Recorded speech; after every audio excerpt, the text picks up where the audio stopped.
ওকে, hello everyone, সবাইকে স্বাগতম আজকে ফার্স্ট মাস্টার ক্লাসে। তো দেখতে পাচ্ছি আজকে আমরা ফিজিক্স সেকেন্ড পেপারের অধ্যায় 2 এর লেকচার 2 এটা শুরু করব। তো এর আগের লেকচারে স্থিতিতে আমরা কি কি দেখে আসছিলাম? আমরা বেসিক্যালি কুলম্বের সূত্র, তড়িৎ ক্ষেত্র বা বেসিক কিভাবে আমাদের প্রাবল্য বা বিভবকে কাজে লাগাইতে হয় খুব সিম্পলি দেখে আসছিলাম।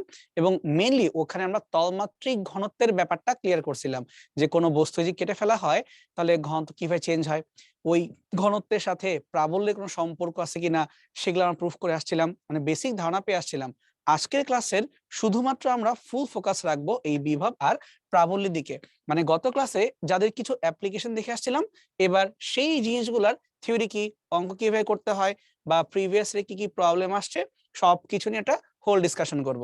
এই চ্যাপ্টারের সবচেয়ে ইম্পর্টেন্ট পার্ট যদি বলি, মানে পরীক্ষায় বেশি আসে এই ভিত্তিতে, তাহলে সেটা তোমার হচ্ছে ধারক এবং এইটা মানে বিভব, প্রাবল্য, ধারক, এই তিনটা সাইমালটেনিয়াসলি একই সাথে সেম লেভেলে ইম্পর্টেন্ট।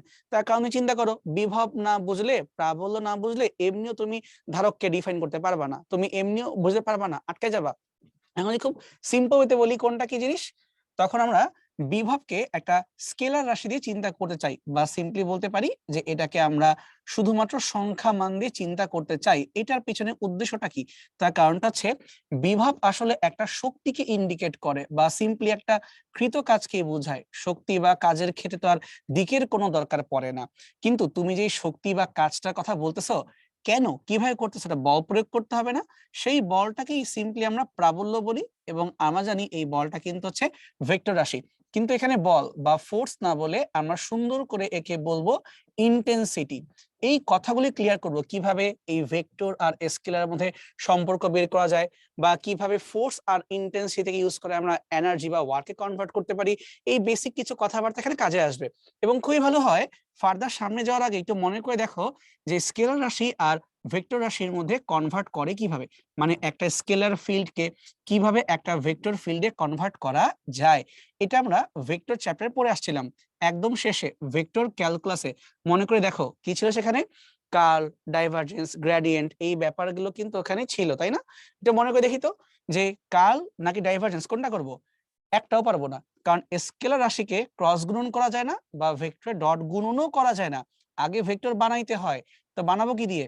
এটা বানানোর জন্য যে প্রসেসটা আমরা ইউজ করি সেটাকে বলি আমরা গ্রেডিয়েন্ট। এই প্রসেসটাকে কাজে লাগাই স্কেলার রাশিকে ভেক্টর রাশিতে রূপান্তর করা হয়। তো এই যে তুমি অপারেশন করলা, কারো তো হেল্প নিবা, কার হেল্প নিবা? সেটাই তোমার হচ্ছে নেবলা অপারেটর বা ডেল অপারেটর। এই অপারেটরের হেল্প নিয়ে স্কেলারকে ভেক্টরে রূপান্তর করা হয়। যেমন আমাদের এখানে স্কেলার রাশি কোনটা? এখানে তোমার হচ্ছে বিভব বা ভি হচ্ছে স্কেলার রাশি, আর ভেক্টর কোনটা? প্রাবল্য বা ইন্টেন্সিটি, এটা হচ্ছে আমাদের ভেক্টর রাশি। তাহলে বিভব থেকে আমরা প্রাবল্যে যেতে চাই, তাহলে কি করব? এই বিভবটাকে নেবলা অপারেটরের সাথে গুণ করাই দিব। কেমন গুণ?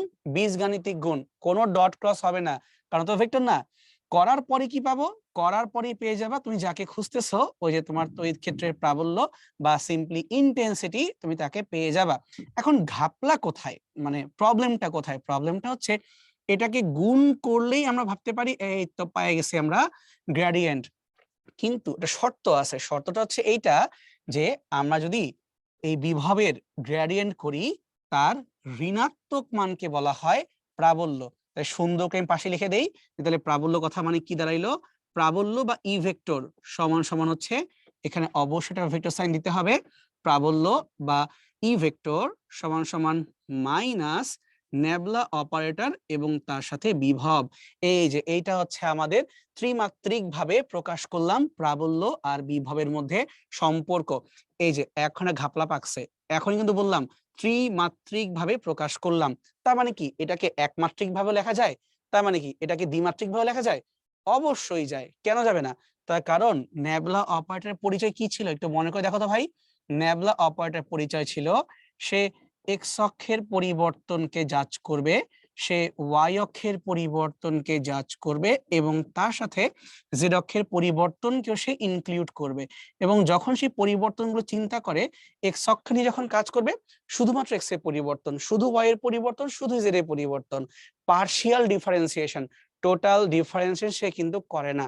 সো নেবলা অপারেটর নিজেই একটা ভেক্টর রাশি, যে যখন একটা স্কেলার মানের সাথে গুণ হয়ে যায়, ওটাকেও সে ভেক্টরে রূপান্তর করে ফেলে। তার মানে বিভবের গ্রেডিয়েন্টের ঋণাত্মক মানকে বলবো আমরা তড়িৎ ক্ষেত্রের প্রাবল্য।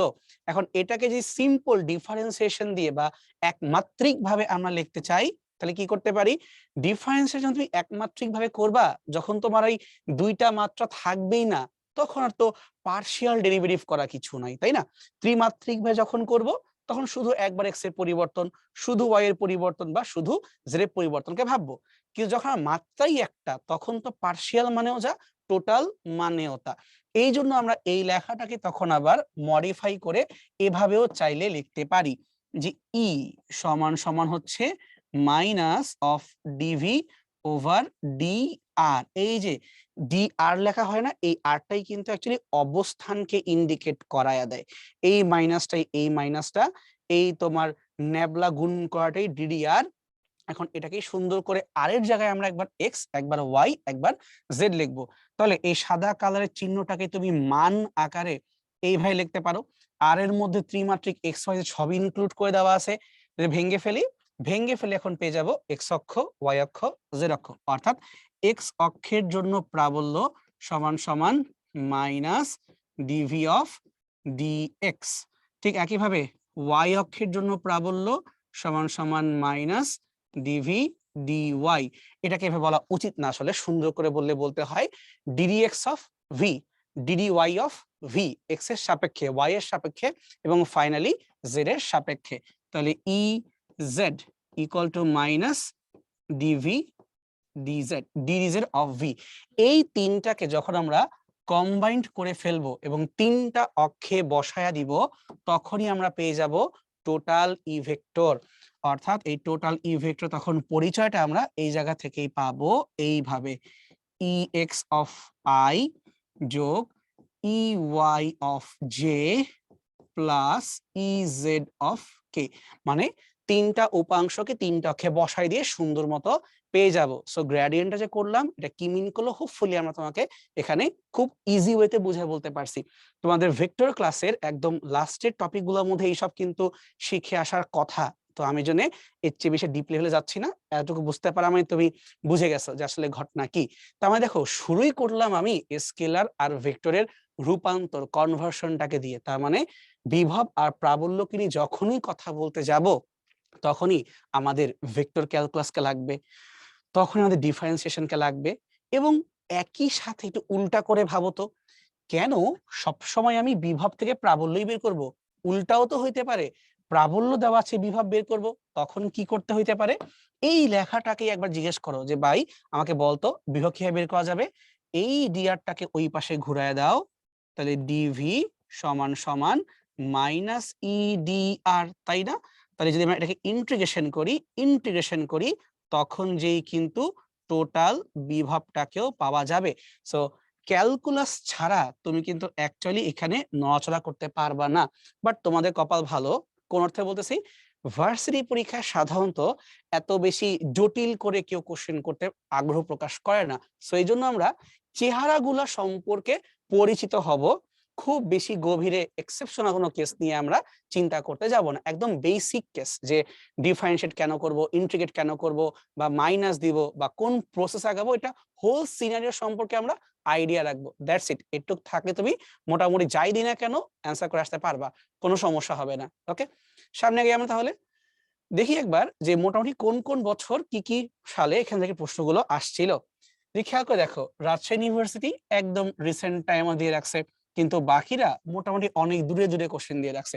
এগুলা কোনো দেখার বিষয় না, আমরা খালি দেখবো কন্টেন্ট কি, কারণ এই বিভাগের টপিকটাই অন্য কোন জায়গায় ঠিকই আমার কাজে আসবে। সো এটা কোনো ইস্যুই না, কোন সালে আসছে কোন সালে আসেনি এভাবে জাজ করা উচিত না। পরীক্ষার জন্য ইম্পর্টেন্ট, এটা হচ্ছে আমার মেইন ইস্যু। আচ্ছা, তো ফার্স্টে আসি যে কিভাবে এই বিভব বা কৃত কাজটাকে চিন্তা করতে হয়, আমি বুঝবো কেমনে। তোমাদের মনে থাকার কথা, আমরা গত ক্লাসে বুঝাইছিলাম যে একটা স্থির চার্জ তার চারদিকে একটা তড়িৎ ক্ষেত্র তৈরি করে। মনে করে দেখো তো, ধরলাম ঠিক এটার মাঝখানে এই জায়গাতে আমাদের একটা প্লাস কিউ চার্জকে স্থাপন করা আছে, এবং এই চার্জের জন্য তার যে তড়িৎ ক্ষেত্র, এটা তোমার হচ্ছে যে সাদা কালারের একটা তড়িৎ ক্ষেত্র।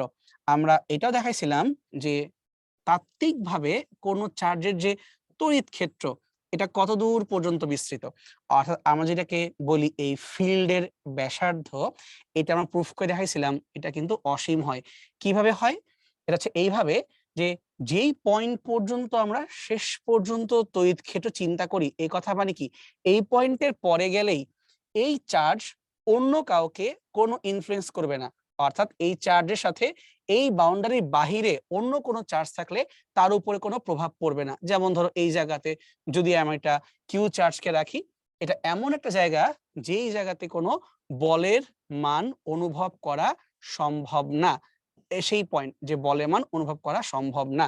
এবং আমরা এটাই দেখাইছিলাম কুলম্বের সূত্র থেকে খুব ইজি করে কিভাবে এই বলের মানটাকে শূন্য করে দেওয়া যায়। আমরা জানি বলের মান হচ্ছে ওই যে 9 × 10⁹ Q1 Q2 হাবিজাবি হাবিজাবি, তো তারপরে কি হচ্ছে ডিভাইড বাই ডি স্কোয়ার, এমনটা ছিল। তো যদি এফ এর মানটা শূন্য হতে হয়, চার্জের মান তো শূন্য হবে না, কিন্তু দূরত্ব এমন ভাবে চেঞ্জ করো যেন এফ এর মানটা 0 হয়ে যায়। তখনই প্রকাশ করছিলাম যে এই দূরত্ব অ্যাকচুয়ালি অসীম হয়ে যায়। তার মানে যখন দূরত্ব হবে অসীম তখনই ফোর্সের মানটা হবে 0, আর এইটি হবে সেই আমার সীমা বা তড়িৎ ক্ষেত্র। অর্থাৎ তাত্ত্বিকভাবে যে কোনো চার্জের তড়িৎ ক্ষেত্র অসীম পর্যন্ত বিস্তৃত। ফাইন। তাহলে যদি আমরা এই বাউন্ডারির বাহিরে এরকম জায়গায় কোনো একটা ছোট্ট কিউ চার্জকে রাখি, বা ধরা যাক ছোট্ট কিউ চার্জ না, এখানে আমরা এক্সপেরিমেন্ট করার জন্য একটা একক ধনাত্মক চার্জের কথাই বললাম, মানে কিউ বলতে +1 চার্জ। এই একক ধনাত্মক চার্জটা এখন যেই জায়গাতে আছে, যে এই বিন্দুটা, এটা কিন্তু তড়িৎ ক্ষেত্রের বাহিরে।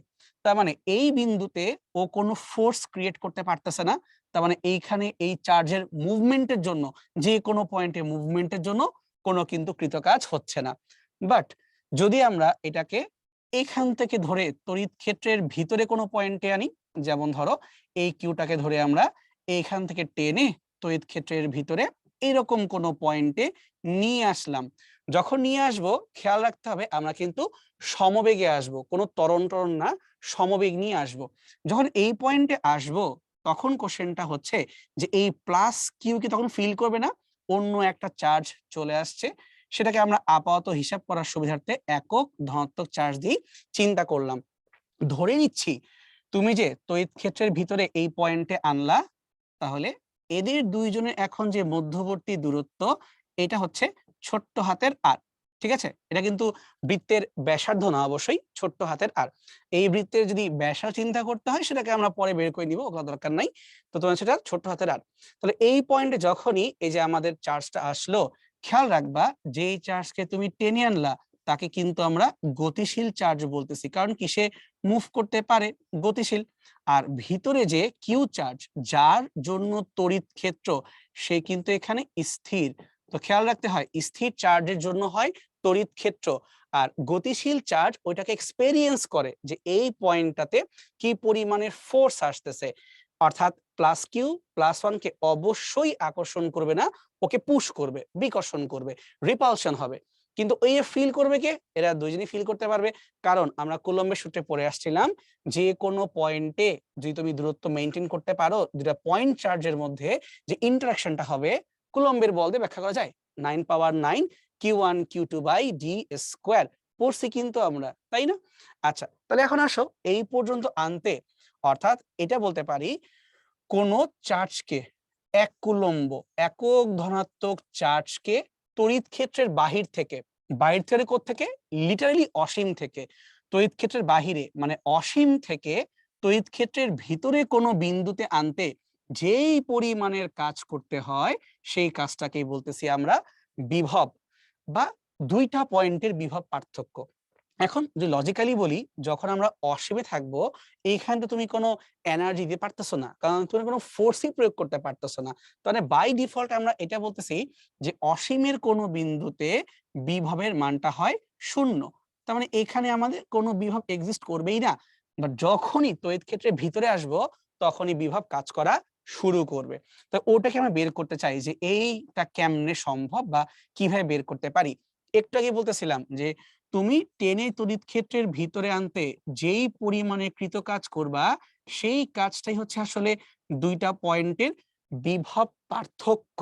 কিন্তু অসীমে যেহেতু কোনো বিভব নাই, তাহলে বিভব পার্থক্যটাই যেখানে আসছো সেই বিন্দুর বিভব হয়ে যাচ্ছে। মানে এই যে এই জায়গাটার বিভব যদি আমি ভি বলি, তাহলে এই বিভবটাই হচ্ছে সেই বিভব। তার কারণ অসীমিত বিভব নাই, তাই ভি মাইনাস জিরো বা ভি বলতে আমি এখানে কোনো দোষ দেখতেছি না। এবার একটু বোঝার চেষ্টা করো যে বিভব বা কাজ কিভাবে বের করতে হবে। আমরা জানি সেই ফার্স্ট পেপারে পড়ে আসছিলাম কাজ শক্তি ক্ষমতা চ্যাপ্টারে, কাজ হচ্ছে বল এবং সরণের গুণফল। বাট একটা ছোট্ট সমস্যা আছে। কি সমস্যা? বল এবং সরণকে তুমি তখনই গুণ করতে পারবা যদি এই বলটা হয়ে থাকে কেমন, কনস্ট্যান্ট, ধ্রুবক বল হয়ে থাকে। কিন্তু যদি কোনো কারণে এই বলটা পরিবর্তনশীল হয়, তাইলে কিন্তু তুমি গুণ করতে পারবা না। ইন্টিগ্রেশন করতে হবে, ক্ষুদ্র ক্ষুদ্র কৃতকাজকে যোগ করে টোটাল কৃতকাজ বের করতে হবে। এই এফ এর পরিচয় আমি কিভাবে জানি, মানে যে পরিবর্তনশীল বল, এটা আমি কেমনে বুঝলাম যে এটা ভ্যারিয়েবল ফোর্স? তার কারণ আমরা গত লেকচারে বলছিলাম এটা আসলে সেই কুলম্বের বলটাই, দুজনের মাঝে interaction. F equal to 9 × 10⁻⁹ charge ত্বয়ের মধ্যবর্তী দূরত্ব Q1 Q2 ডিভাইডেড বাই যেই দূরত্বেই তুমি আছো দূরত্ব স্কোয়ার। তার মানে কি ভাই, ডিস্টেন্স চেঞ্জ হয়ে গেলে কি বলের মানটা বদলাই যাবে না? এই জন্যই বলতেছিলাম এটা পরিবর্তনশীল বল, এটাকে ইন্টিগ্রেশন দিয়ে আমাকে আগাইতে হবে। ঠিক আছে, তুমি বলতে পারো ভাই আপনার মাধ্যম কই? এখানে আমরা শূন্য মাধ্যম অথবা বায়ু মাধ্যমকে ধরে নিছি, দ্যাটস ওয়াই 9 কে লিখতেছি। অন্য কোনো মাধ্যম হইলে ভাগ দিতাম কে দিয়া, তাইলেই হয়ে যেত, ভয় পাওয়ার তো কিছু নাই। তাহলে দেই বসায়। তো যদি আমরা এটাকে ইন্টিগ্রেট করতে যাই, এফ এর পরিবর্তে আসলো 9 × 10⁻⁹, যার জন্য তড়িৎ ক্ষেত্র বড় হাতের কিউ। টাইনে কাকে আনছো? ছোট হাতের কিউ কে, যার মানটা এখানে 1 কুলম্ব, লেখারই দরকার নাই, Q by R square DR.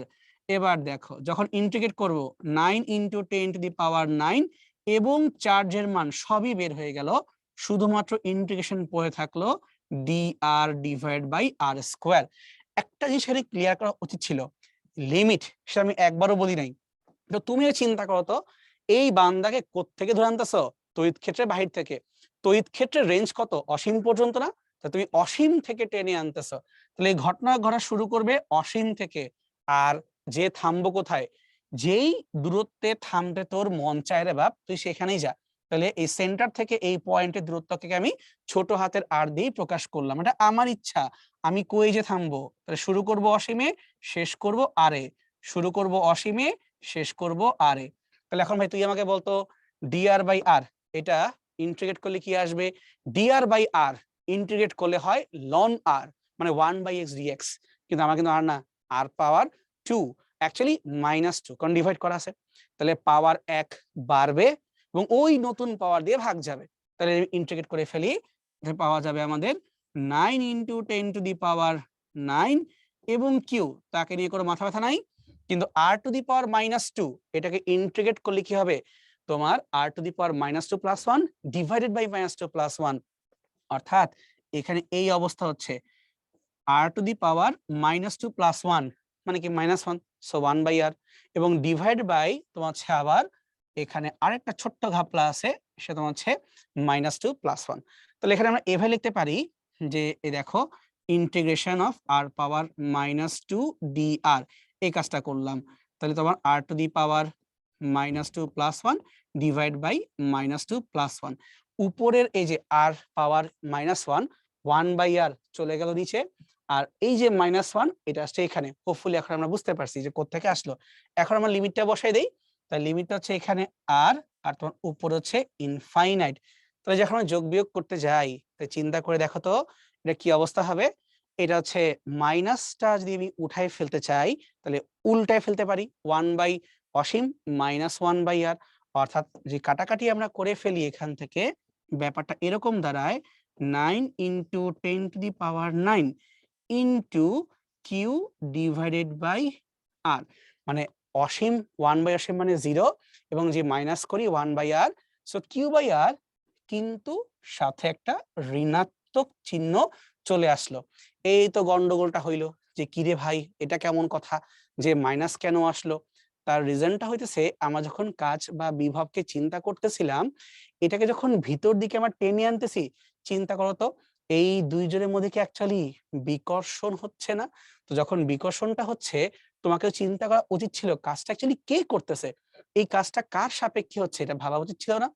তাহলে যদি এটাকে আমরা আমাদের নিজেদের সাপেক্ষে করে বসাই দিছি, এই জনের মানটা আসছে মাইনাস। কিন্তু যখন সেম কাজটা আমি এই চার্জের সাপেক্ষে নিয়ে চলে যাব, তখন এটা হয়ে যাবে প্লাস। অথবা তুমি চাইলে এটাকে এভাবেও ক্যালকুলাস দিয়ে চিন্তা করতে পারো। চিন্তা করে দেখো এভাবে, এই চার্জটার মুভমেন্টটা কোন দিকে হচ্ছে। ধরলাম এই যে আমাদের স্মল কিউ বা 1 কুলম্ব, এটাকে আমরা খুব ক্ষুদ্র ক্ষুদ্র ভাবে ভিতরের দিকে এইভাবে মুভ করাচ্ছি। ডি আরটা কোন দিকে? ভিতরের দিকে। কিন্তু কনস্ট্যান্টলি ফোর্স কোন দিকে যাচ্ছে? প্লাস কিউ প্লাস 1 কে কিন্তু ঠেলা দিবে, বিকর্ষণ করবে। মানে ও যখনই ফোর্স দিচ্ছে, সেই ফোর্স কিন্তু তোমার আউটওয়ার্ড, বাহিরের দিকে যাচ্ছে। এখন দেখো তো, এই দুই বান্দার মধ্যবর্তী অ্যাঙ্গেলটা কত? মধ্যবর্তী অ্যাঙ্গেলটা কিন্তু 180 ডিগ্রি। তাহলে cos 180 ইউজ করলে কি একটা -1 আসার কথা না? তার মানে চার্জের প্রযুক্ত বল আর সরণ এটা কিন্তু উল্টা পাশে হয়ে যাচ্ছে। সো দ্যাটস ওয়াই এখানটা -1 তোমার চলে আসছে। কিন্তু যদি আমি এখানে cos 180 কে ইনক্লুড করে দেই, এই যে এই জায়গাতে যে এফ ডি আর cos থিটা, তার সাথে একটা আমাদের cos 180 ডিগ্রি, তখন কি শুরু থেকেই একটা মাইনাস বা একটা মাইনাস ক্যারি করতো, সেটি পরবর্তী শেষ পর্যন্ত হয়ে গেল পজিটিভ 9⁹ কিউ/আর। এখন বোঝা গেছে? জাস্ট সাপেক্ষের খেলা, আর কিছুই না। সো আলটিমেটলি আমরা এতটুকু প্রুফ করে ফেলতে পারলাম যে এখানে আমাদের যে বিভবের পরিবর্তন দ্বারা কৃত কাজটা তুমি বের করতেছ, সেটা অ্যাকচুয়ালি যেই পয়েন্টে আসছো সেই পয়েন্টের বিভবকেই ইন্ডিকেট করে, এবং এই জন্য আমরা ডিরেক্টলি বলতে পারি তাহলে ওই বিন্দুতে বিভবের মানটা হবে, মানে যেখানে তুমি আসছো 9 × 10⁹ কিউ/আর। ছোট আর মানে যত দূরত্বে তুমি আসছো। এই যে তোমার কিন্তু সূত্র এখানে লিখেই দেওয়া আছে, বুঝতে পারছি? তো এটা যদি আমরা অঙ্কটা করতে পারবো, এবং খেয়াল রাখবো যেহেতু এটা স্কেলার রাশি, তার মানে এখানে চার্জের মানটা পজিটিভ নাকি নেগেটিভ এটা মাথায় রাখতে হবে। কারণ পজিটিভ হলে যা হবে, নেগেটিভ হলে তা কিন্তু উল্টা হবে, তার মানে একটা মাইনাস চলে আসবে। কথা বুঝতে পারছি? এবং আরেকটা কথা বলি, তুমি এখানে কাকে নিয়ে আসছো? একক ধনাত্মক চার্জকে আনছো। তার মানে তুমি যদি একক ধনাত্মক চার্জকে না এনে অন্য কোনো চার্জকে আনতা, তখন তোমার কৃতকাজ অবস্থা কি হইতো? তখন তোমার কৃতকাজটা হয়ে যেত ডাব্লিউ সমান সমান এই মোমেন্টে কি আছে? বিভব পার্থক্য ভি। কেন? একক চার্জের জন্য। এখন তোমার চার্জটা একক না হয়ে অন্য কোনো কিছু হয়, কিউ চার্জ হয়, তখন কাজটা বেড়ে যাবে। তখন তোমার কাজটা হয়ে যাবে ডাব্লিউ সমান সমান কিউ ইন্টু ভি। অথবা এটাকে সুন্দর করে এভাবে বলতে পারি, ডাব্লিউ সমান সমান কিউ ইন্টু যেই দুইটা পয়েন্টের মধ্যে মুভমেন্ট তুমি করছো তাদের বিভব পার্থক্য। অর্থাৎ এখানে আমরা ভি না লিখে চাইলে ডেল্টা ভিও লিখতে পারি। অসীম থেকে আনছো বলে এখানে অসীমের তো ভিটা ছিল 0, তাই তো এখানে মাথা ঘামাইতে হয় নাই। কিন্তু এমন তো হইতেই পারে যে আমি অসীম থেকে না এনে তড়িৎ ক্ষেত্রের ভিতরেই দুইটা পয়েন্টের মধ্যে মুভমেন্ট করব। যেমন এখানে আসি, হয়তো এখানে যাব, এই মুভমেন্টের জন্য কৃত কাজ কত? তখন এই ভি এর জায়গায় বসাবো ডেল্টা ভি, দ্যাটস ইট। তোমার কাজ কিন্তু হয়ে যাবে। আশা করি আমরা বিষয় বুঝতে পারছি। ঠিক আছে, সামনে আগাই আমরা। দেখো, আমাকে জিজ্ঞেস করলো অসীম থেকে 10 কুলম্ব মানের চার্জ, মানে কিউ, 10 কুলম্ব মানের চার্জ এত বেগে এসে, সমবেগ তা লাগবে না, এত বেগে এসে 4 কুলম্ব চার্জের থেকে 12 সেন্টিমিটার দূরত্বে অবস্থান নিল। তার মানে কে আগে থেকেই ছিল, কে স্থির ছিল? 4 কুলম্ব। তাহলে এর জন্য তড়িৎ ক্ষেত্র। আর মুভ করছে কে? 10 কুলম্ব। এখানে মান দেখার দরকার নাই, যে স্থির তার তড়িৎ ক্ষেত্র, আর যে মুভ করবে সে গতিশীল বা সে ছোট কিউ। তাহলে আসলো 12 সেন্টিমিটার দূরত্বে, ভালো। তাহলে ওই বিন্দুতে বিভব কত সেটা বের করতে হবে, আর এই ক্ষেত্রে কৃত কাজ কত সেটা বের করতে হবে। তো লজিক্যালি ভাবি যে এই জায়গাতে আমার বড় কিউ সমান সমান 4 কুলম্ব আছে, আর দূর থেকে একজন আসলো এই ছোট্ট কিউ, যার মানটা হচ্ছে 10 কুলম্ব। এরা এসে কিভাবে অবস্থান নিবে? এদের মধ্যবর্তী যে এই দূরত্ব থাকবে ছোট হাতের আর সমান সমান তোমার দেওয়া আছে 12 সেন্টিমিটার অথবা 0.12 মিটার। ওকে, তাহলে এখন প্রথম প্রশ্ন হচ্ছে এই পয়েন্টের বিভব কত, আর দ্বিতীয় প্রশ্ন হচ্ছে এই ক্ষেত্রে কৃত কাজ কত। এখন মজার বিষয় কি, তুমি যেহেতু অসীম থেকে আসছো, এই জন্য এই পয়েন্টে, এই যে স্পেসিফিক এই পয়েন্টটাতে তোমার বিভবের মান যা হবে, এইখানে আসতে কৃত কাজটাও তাই হবে, কারণ তুমি অসীম থেকে আসছো। যদি তা না হইতো তাহলে আমাকে 2 পয়েন্টে বিভব পার্থক্য বিয়োগ দেওয়া লাগতো।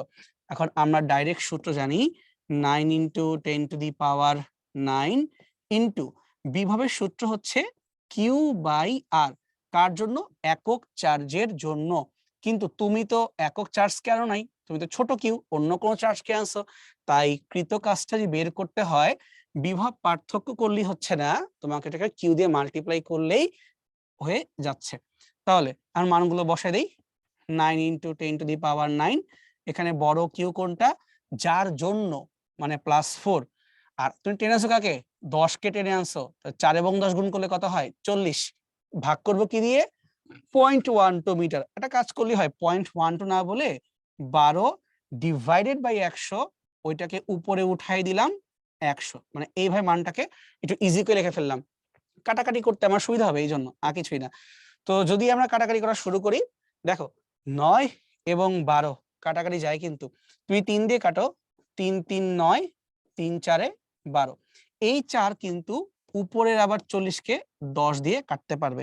তাহলে আলটিমেটলি কাটাকাটি করে কি পড়ে থাকলো আমাদের? এই 4 দিয়ে 40 বাদ হয়ে গেছে, 10 পড়ে আছে, এখানে 3 পড়ে আছে, তাহলে 3 10 তোমার হচ্ছে 30 পড়ে আছে। 10⁻9 আর হচ্ছে তোমার আরো 102, তাহলে 10⁻9 আর 2 দিয়ে 11, তাহলে 30 × 10⁻11। তো এইটাই হচ্ছে আমাদের জন্য কৃত কাজ, এবং এইটি হচ্ছে ওই বিন্দুর বিভব দুইটাই। তাই তুমি চাইলে এটাকে ভোল্ট দিয়েও প্রকাশ করতে পারো, আবার তুমি চাইলে এটাকে জুল দিয়েও প্রকাশ করতে পারো, সমস্যা নাই, একই কথা। তাহলে আমার এই পয়েন্টের জন্য কাজের মানটাও বের হয়ে গেল, এবং এই পয়েন্টে বিভব পার্থক্যটাও কিন্তু বের হয়ে গেল, তার কারণ আমরা অসীম থেকে আসছি, এই জন্য কোনো সমস্যা হয়নি।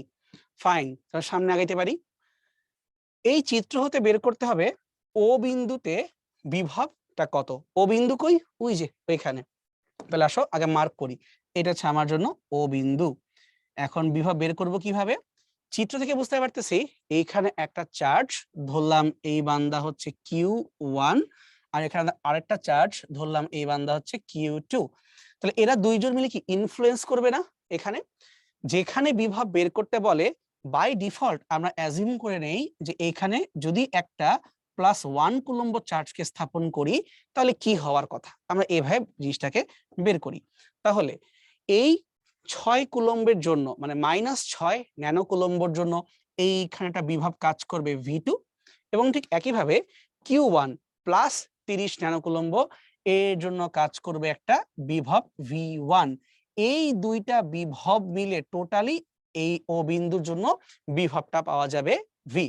তাহলে যে বিভব বের করতে হয় আমরা সূত্র কি জানি? বিভব বের করার সূত্র হচ্ছে 9 × 10⁻9 চার্জের মান ডিভাইডেড বাই দূরত্ব, এবং একইভাবে V2 যদি বের করতে চাই তাহলে 9 × 10⁻9 ওই চার্জের মান ডিভাইডেড বাই দূরত্ব। খেয়াল করে দেখো এখানে দূরত্বগুলো আসলে সেমই হবে। কিভাবে? চিত্র থেকে বুঝতে পারতেছি যে এটা কিন্তু একটা সমবাহু ত্রিভুজ, এবং নিচে ছোট্ট করে দেওয়া আছে সমবাহু ত্রিভুজের ক্ষেত্রফল 1.73। একটা কাজ করি, আমরা ধরে নিই এই সমবাহু ত্রিভুজের প্রত্যেকটা বাহু হচ্ছে এ, ছোট্ট হাতের এ করে। তুমি মনে করে দেখো তো সমবাহু ত্রিভুজের ক্ষেত্রফলের সূত্র কি পড়ছিলা ছোটকালে? √3/2 a² পড়ে আসছে, কিন্তু আমরা একটু মনে করে দেখো, এমনটা ছিল আমাদের সূত্র √3/2 a²। এখন এই মানটা প্রশ্ন মতে কত? 1.73 এবং স্কোয়ার মিটার। একটু চালাই করো, 1.73 এইটার পরিবর্তে আমরা চাইলে √3 লিখতে পারি। তাহলে এই পাশ থাকলো √3/2 a², আর ওই পাশে হচ্ছে √3। ঢাকা ভার্সিটি পরীক্ষার জন্য আমরা দুইটা ভ্যালু মুখস্থ রাখবো √, একটা হচ্ছে তোমার √2 আর একটা √3। √2 হচ্ছে 1.414 আর √3 হচ্ছে 1.73। এই দুইটা ভ্যালু ঢাকা ভার্সিটির পরীক্ষার জন্য অনেক ইম্পর্টেন্ট, একটু আমরা মুখস্থ রাখবো, তাহলে তোমারই সুবিধা হবে ভাই। তাহলে এখন আসো আমরা আবার কাটাকাটি করি। তাহলে 3 3 ক্যান্সেল হয়ে গেল, তাহলে a² = 2, অথবা আলটিমেটলি a = √2 মিটার। তাহলে আমরা পেয়ে গেলাম এখানে যে একটা বাহুর দৈর্ঘ্য √2 মিটার। ফাইন, এই তো, তাহলে ক্লিয়ার হয়ে গেছে। এখন চাইলে আমরা এই বিভবগুলোকে বের করে ফেলতে পারবো। তাহলে কাজ করি, একবারে কমন নিয়ে ফেলি। তাহলে v সমান সমান v1 প্লাস v2, তাহলে 9 ইন্টু 10 টু দি পাওয়ার 9, এটা কমন নিলাম। এমনকি R1 এবং R2 সেই মানটাও কিন্তু সেম। তার কারণ কি দেখো, চিত্র হতে দেখতে পারতেছি R2 মানেই a, আবার এই যে দূরত্ব R1 এটা মানেও কিন্তু a, মানে ওই তোমার 6 আর 30 থেকে ও বিন্দু দুইটাই সমদূরবর্তী। তাহলে আমরা যদি এখন 1/r কে কমন নেই, মানে 1/a কমন নিয়ে ফেলি, এর মানটা কত √2, কিন্তু ভাগ আকারে কমন নিয়ে ফেলছি। এখন কি করব, চার্জ গুলোকে যোগ করব। Q1 এই মানটা কত, 30 ন্যানো, তাই রাখলাম 30 ন্যানোকে পয় ঠিক করতেছি। আর এই Q2 কত, -6। বি কেয়ারফুল, যখন বিভব নিয়ে কাজ করবা তখন আমি বারবার বলতেছিলাম যে চার্জ যদি ধনাত্মক হয় তাহলে ধনাত্মক, চার্জ যদি ঋণাত্মক হয় তাহলে ঋণাত্মক, মানে যে যেমন তাকে সেভাবে নিতে হবে। তাহলে আমি 30 আর তোমাদের 6 কে নিলাম, সাথে আর একটা ছোট্ট কাজ করা বাকি আছে, ন্যানো কুলম্ব না, তাই ন্যানো মানে কত, 10 টু দি পাওয়ার -9, এটাকে বাদ দেওয়া যাবে না। তাই টোটাল বিভব পাওয়া গেল আমাদের এই চেহারাটা। এখন যে যোগ বিয়োগ করি আমরা, 10 পাওয়ার -9, 10 পাওয়ার +9 ক্যান্সেল হয়ে যাবে। 30 থেকে 6 বাদ দিলে কত হয়, 24, থাকলো 9 আর তোমার √2, তাহলে 24 ইন্টু হচ্ছে 9 ডিভাইডেড বাই √2। ভাই এখন এইটাকে তুমি যে কাটাকাটি করতে যাও শহীদ হয়ে যাবা, কোনো দরকার নাই, তুমি জাস্ট এই জায়গাতে ছেড়ে দাও। আর খুব তোমার মন চায় তুমি 24 আর 9 কে গুণ করতে পারো। 24 কে 10 দিয়ে গুণ করলে কত হয়, 240।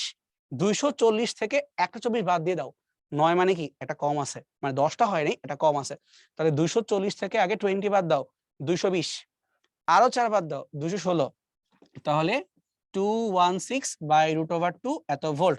তাহলে ফাইনালি আমরা পেয়ে গেলাম যে টোটাল বিভবের মানটা ওই বিন্দুর জন্য হচ্ছে 216/√2 এত বিভব ফাইনালি।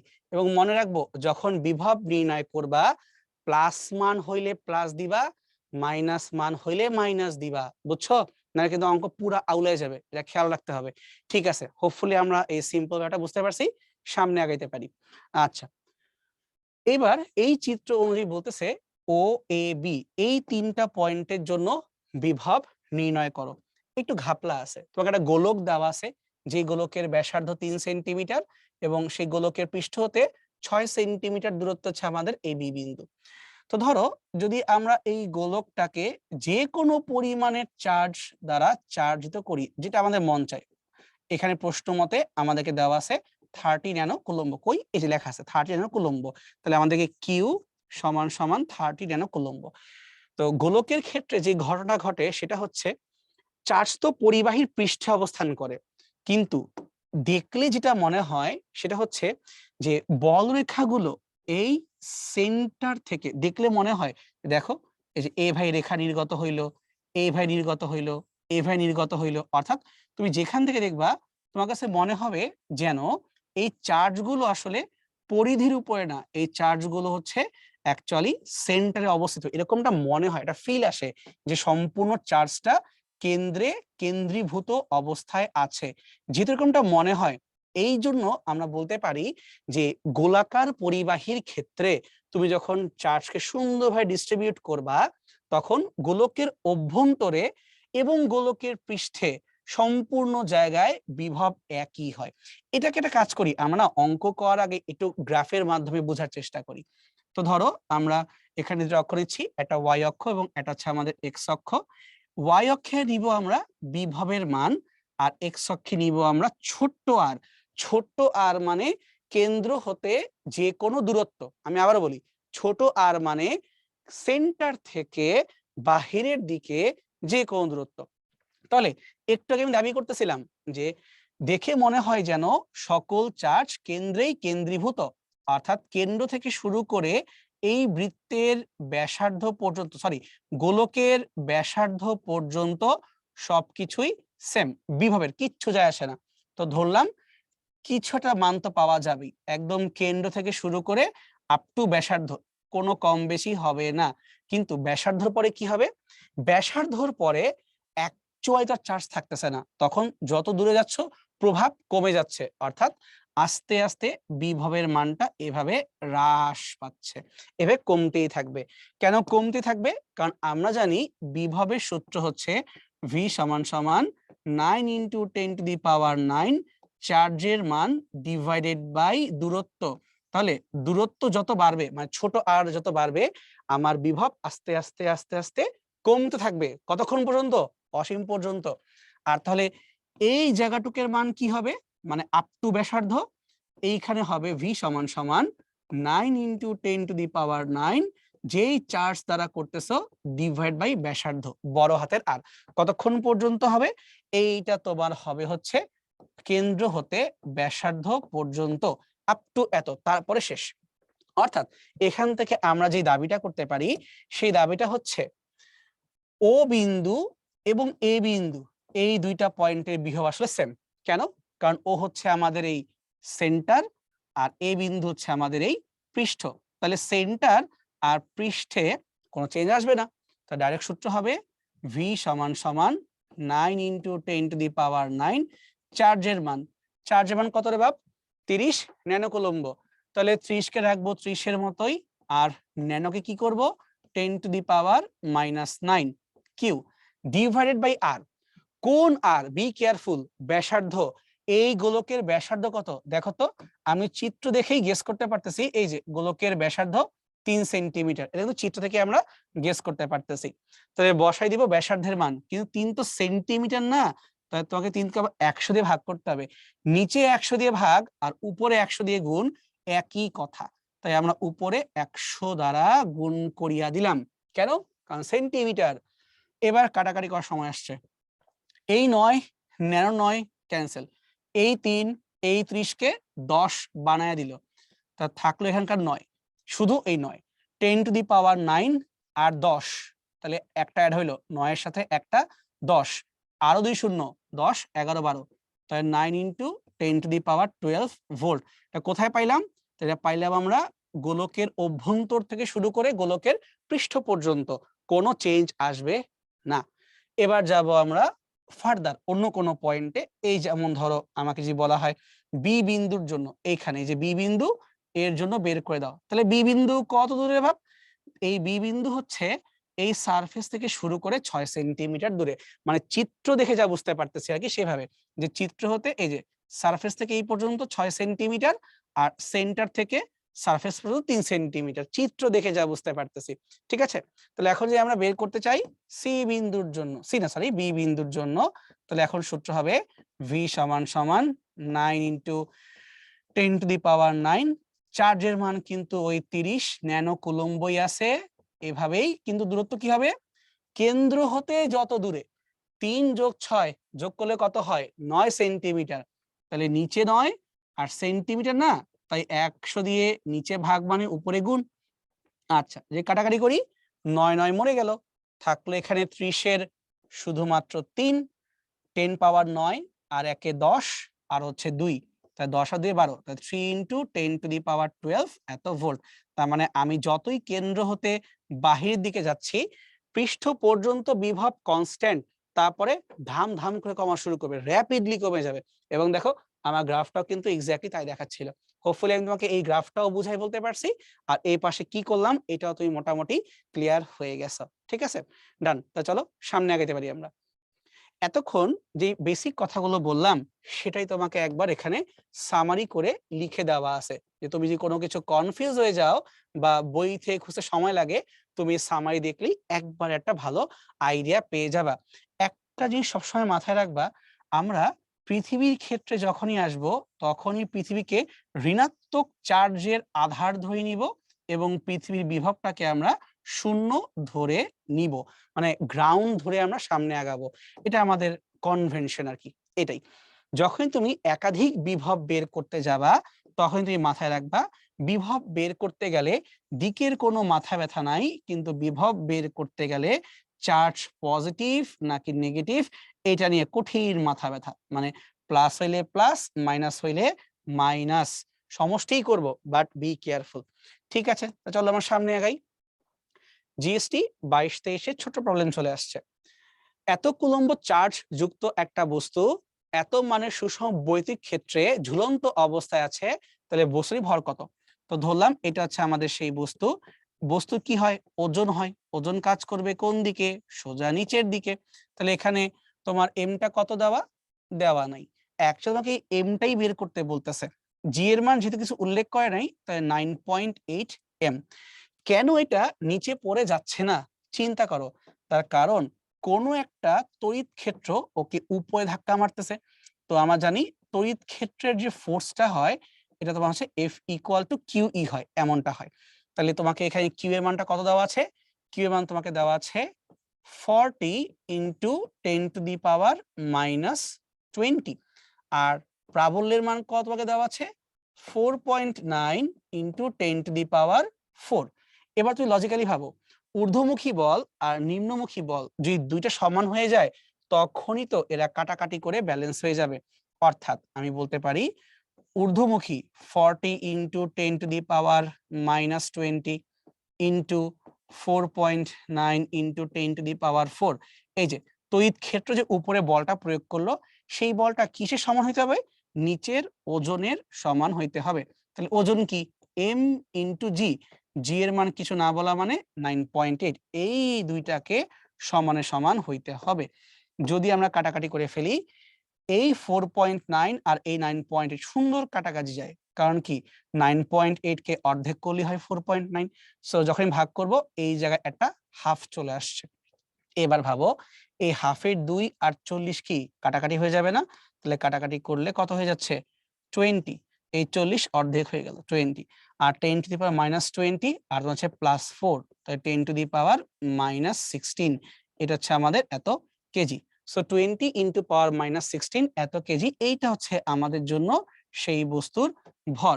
তাহলে অ্যান্সার আমাদের এখানে অ্যান্সার এ। That's it. যারা ভাবতেছো ভাই হুট করে বিভবের ভিতরে এই প্রাবল্য কই থেকে চলে আসছে, বুঝবো, আমরা আস্তে আস্তে বুঝবো। একটু সামনে আসি, টের পেয়ে যাব। চিত্রের বর্গক্ষেত্রটির কেন্দ্রবিন্দুতে তড়িৎ বিভবের মান কত হবে বের করতে হবে। এটা বর্গক্ষেত্র, তার মানে এই দূরত্ব, এই দূরত্ব, এটা এবং এটা সব কিন্তু সমান, কারণ কি কর্ণের অর্ধেক।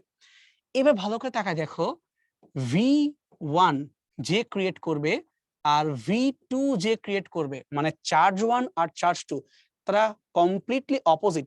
তার মানে এখানে এই চার্জ 1 এর জন্য যা ভোল্টেজ হবে এই পাশে এই চার্জের জন্য সেম ভোল্টেজ হবে, বাট পরস্পর নেগেটিভ, কাটাকাটি হয়ে যাবে।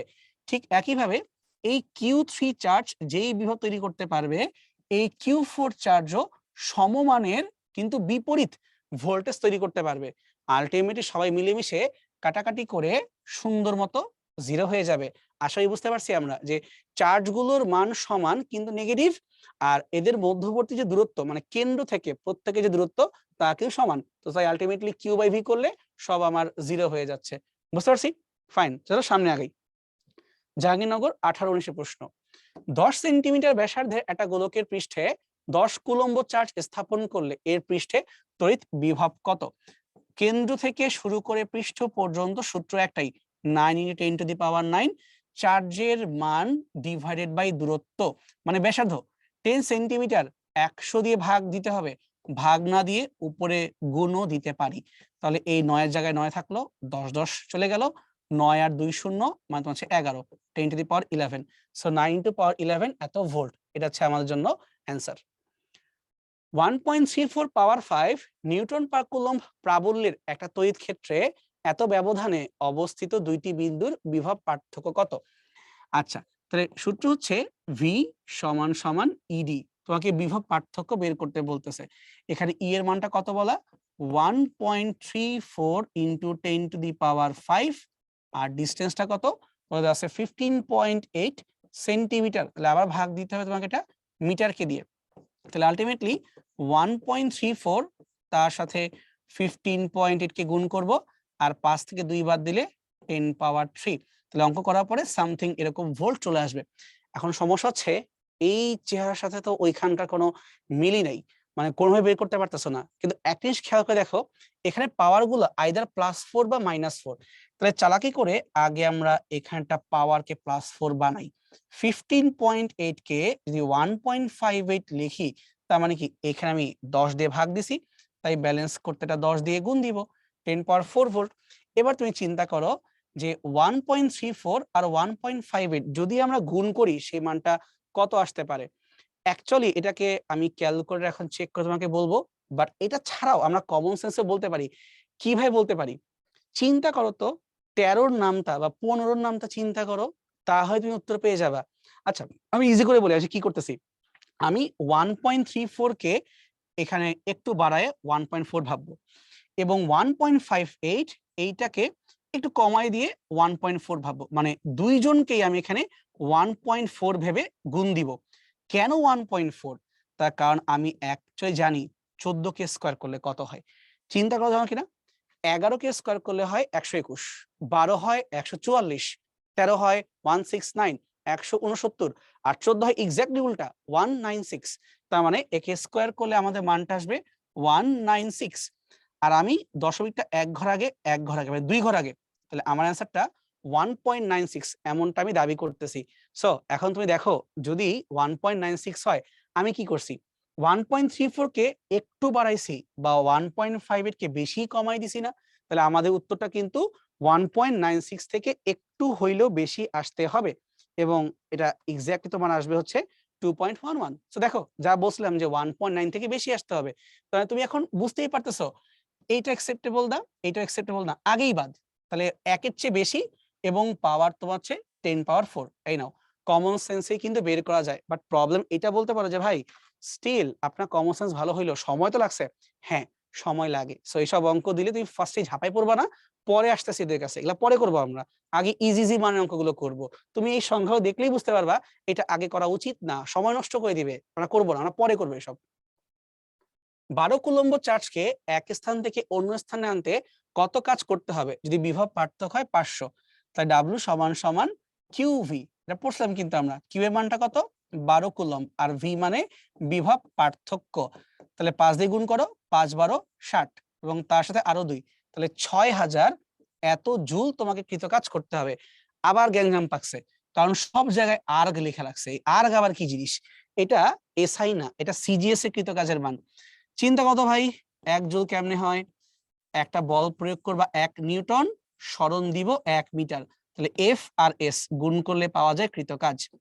1 নিউটনকে যদি আমরা এসআই থেকে সিজিএস এ নিয়ে যাই, তখন পাওয়া যাবে 10 to the power 5 dine, R 1 মিটারকে CGS এ নিয়ে গেলে পাওয়া যাবে 1 মিটারে 100 সেন্টিমিটার। তাই দুইটা মিলে কত হয়ে যাবে বাপ? 5 আর 2 এ 7, তাহলে 5 আর 2 এ 7, এই পাশে ডাইন, ওই পাশে সেন্টিমিটার। দুইটা মিলেই যে কৃতকাজ তুমি পাইলা, ওই বান্দার নাম হইলো আর্গ। অর্থাৎ সিজিএস এককে কৃতকাজের একক হচ্ছে আর্গ, এবং পাওয়ারটা কত রে বাপ? এই পাশে 5, ওই পাশে 2, 7, 10 টু দি পাওয়ার 7। তাই তুই যাই পাইছিস তাই কি করবি? তারে আবার গুণ দিবি 6000, তার সাথে 10 টু দি পাওয়ার 7। এইবার তোর হয়ে গেল আর্গ। তাহলে এখানে 7, ওইখানে 3, 10। তাই দেখতো বাপ কোথায় পাওয়ার 10 আছে? এই যে 6 ইন্টু পাওয়ার 10 হয়ে গেল তোর আর্গ। বুঝছি? জিনিস কিন্তু ইজি, কিন্তু তাড়াহুড়ায় দাগানো যাবে না। কথা হলো এইটা, তাড়াহুড়া করলেই খবর হয়ে যাবে।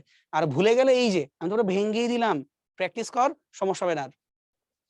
দুইটা বিন্দুর মধ্যে বিভব পার্থক্য দিছে, এক পয়েন্ট থেকে আরেক পয়েন্টে 12 মাইক্রো কুলম্বকে সরাবো, তাহলে কৃত কাজের পরিমাণ কত? হুবাহু সেম জিনিস, খালি ঘাপলা হইলো ইউনিট। 12 মাইক্রো কুলম্ব, মাইক্রো মানে 10 to the power -6, R voltage দিছে কত? 220, কিন্তু কিলো, তাহলে আরো 1000। এবার যদি আমার গুণটা করতে হয়, এই পাশে 12, এই পাশে 22, সবগুলো শূন্যকে এক জায়গায় নিয়ে আয়। 3 আর 1 এ 4, পাওয়ার -6 আর হচ্ছে +4, তাহলে -2। তাহলে বুঝতে পারছি যে এই পর্যন্ত গুণ করলে আমার -2 থাকে।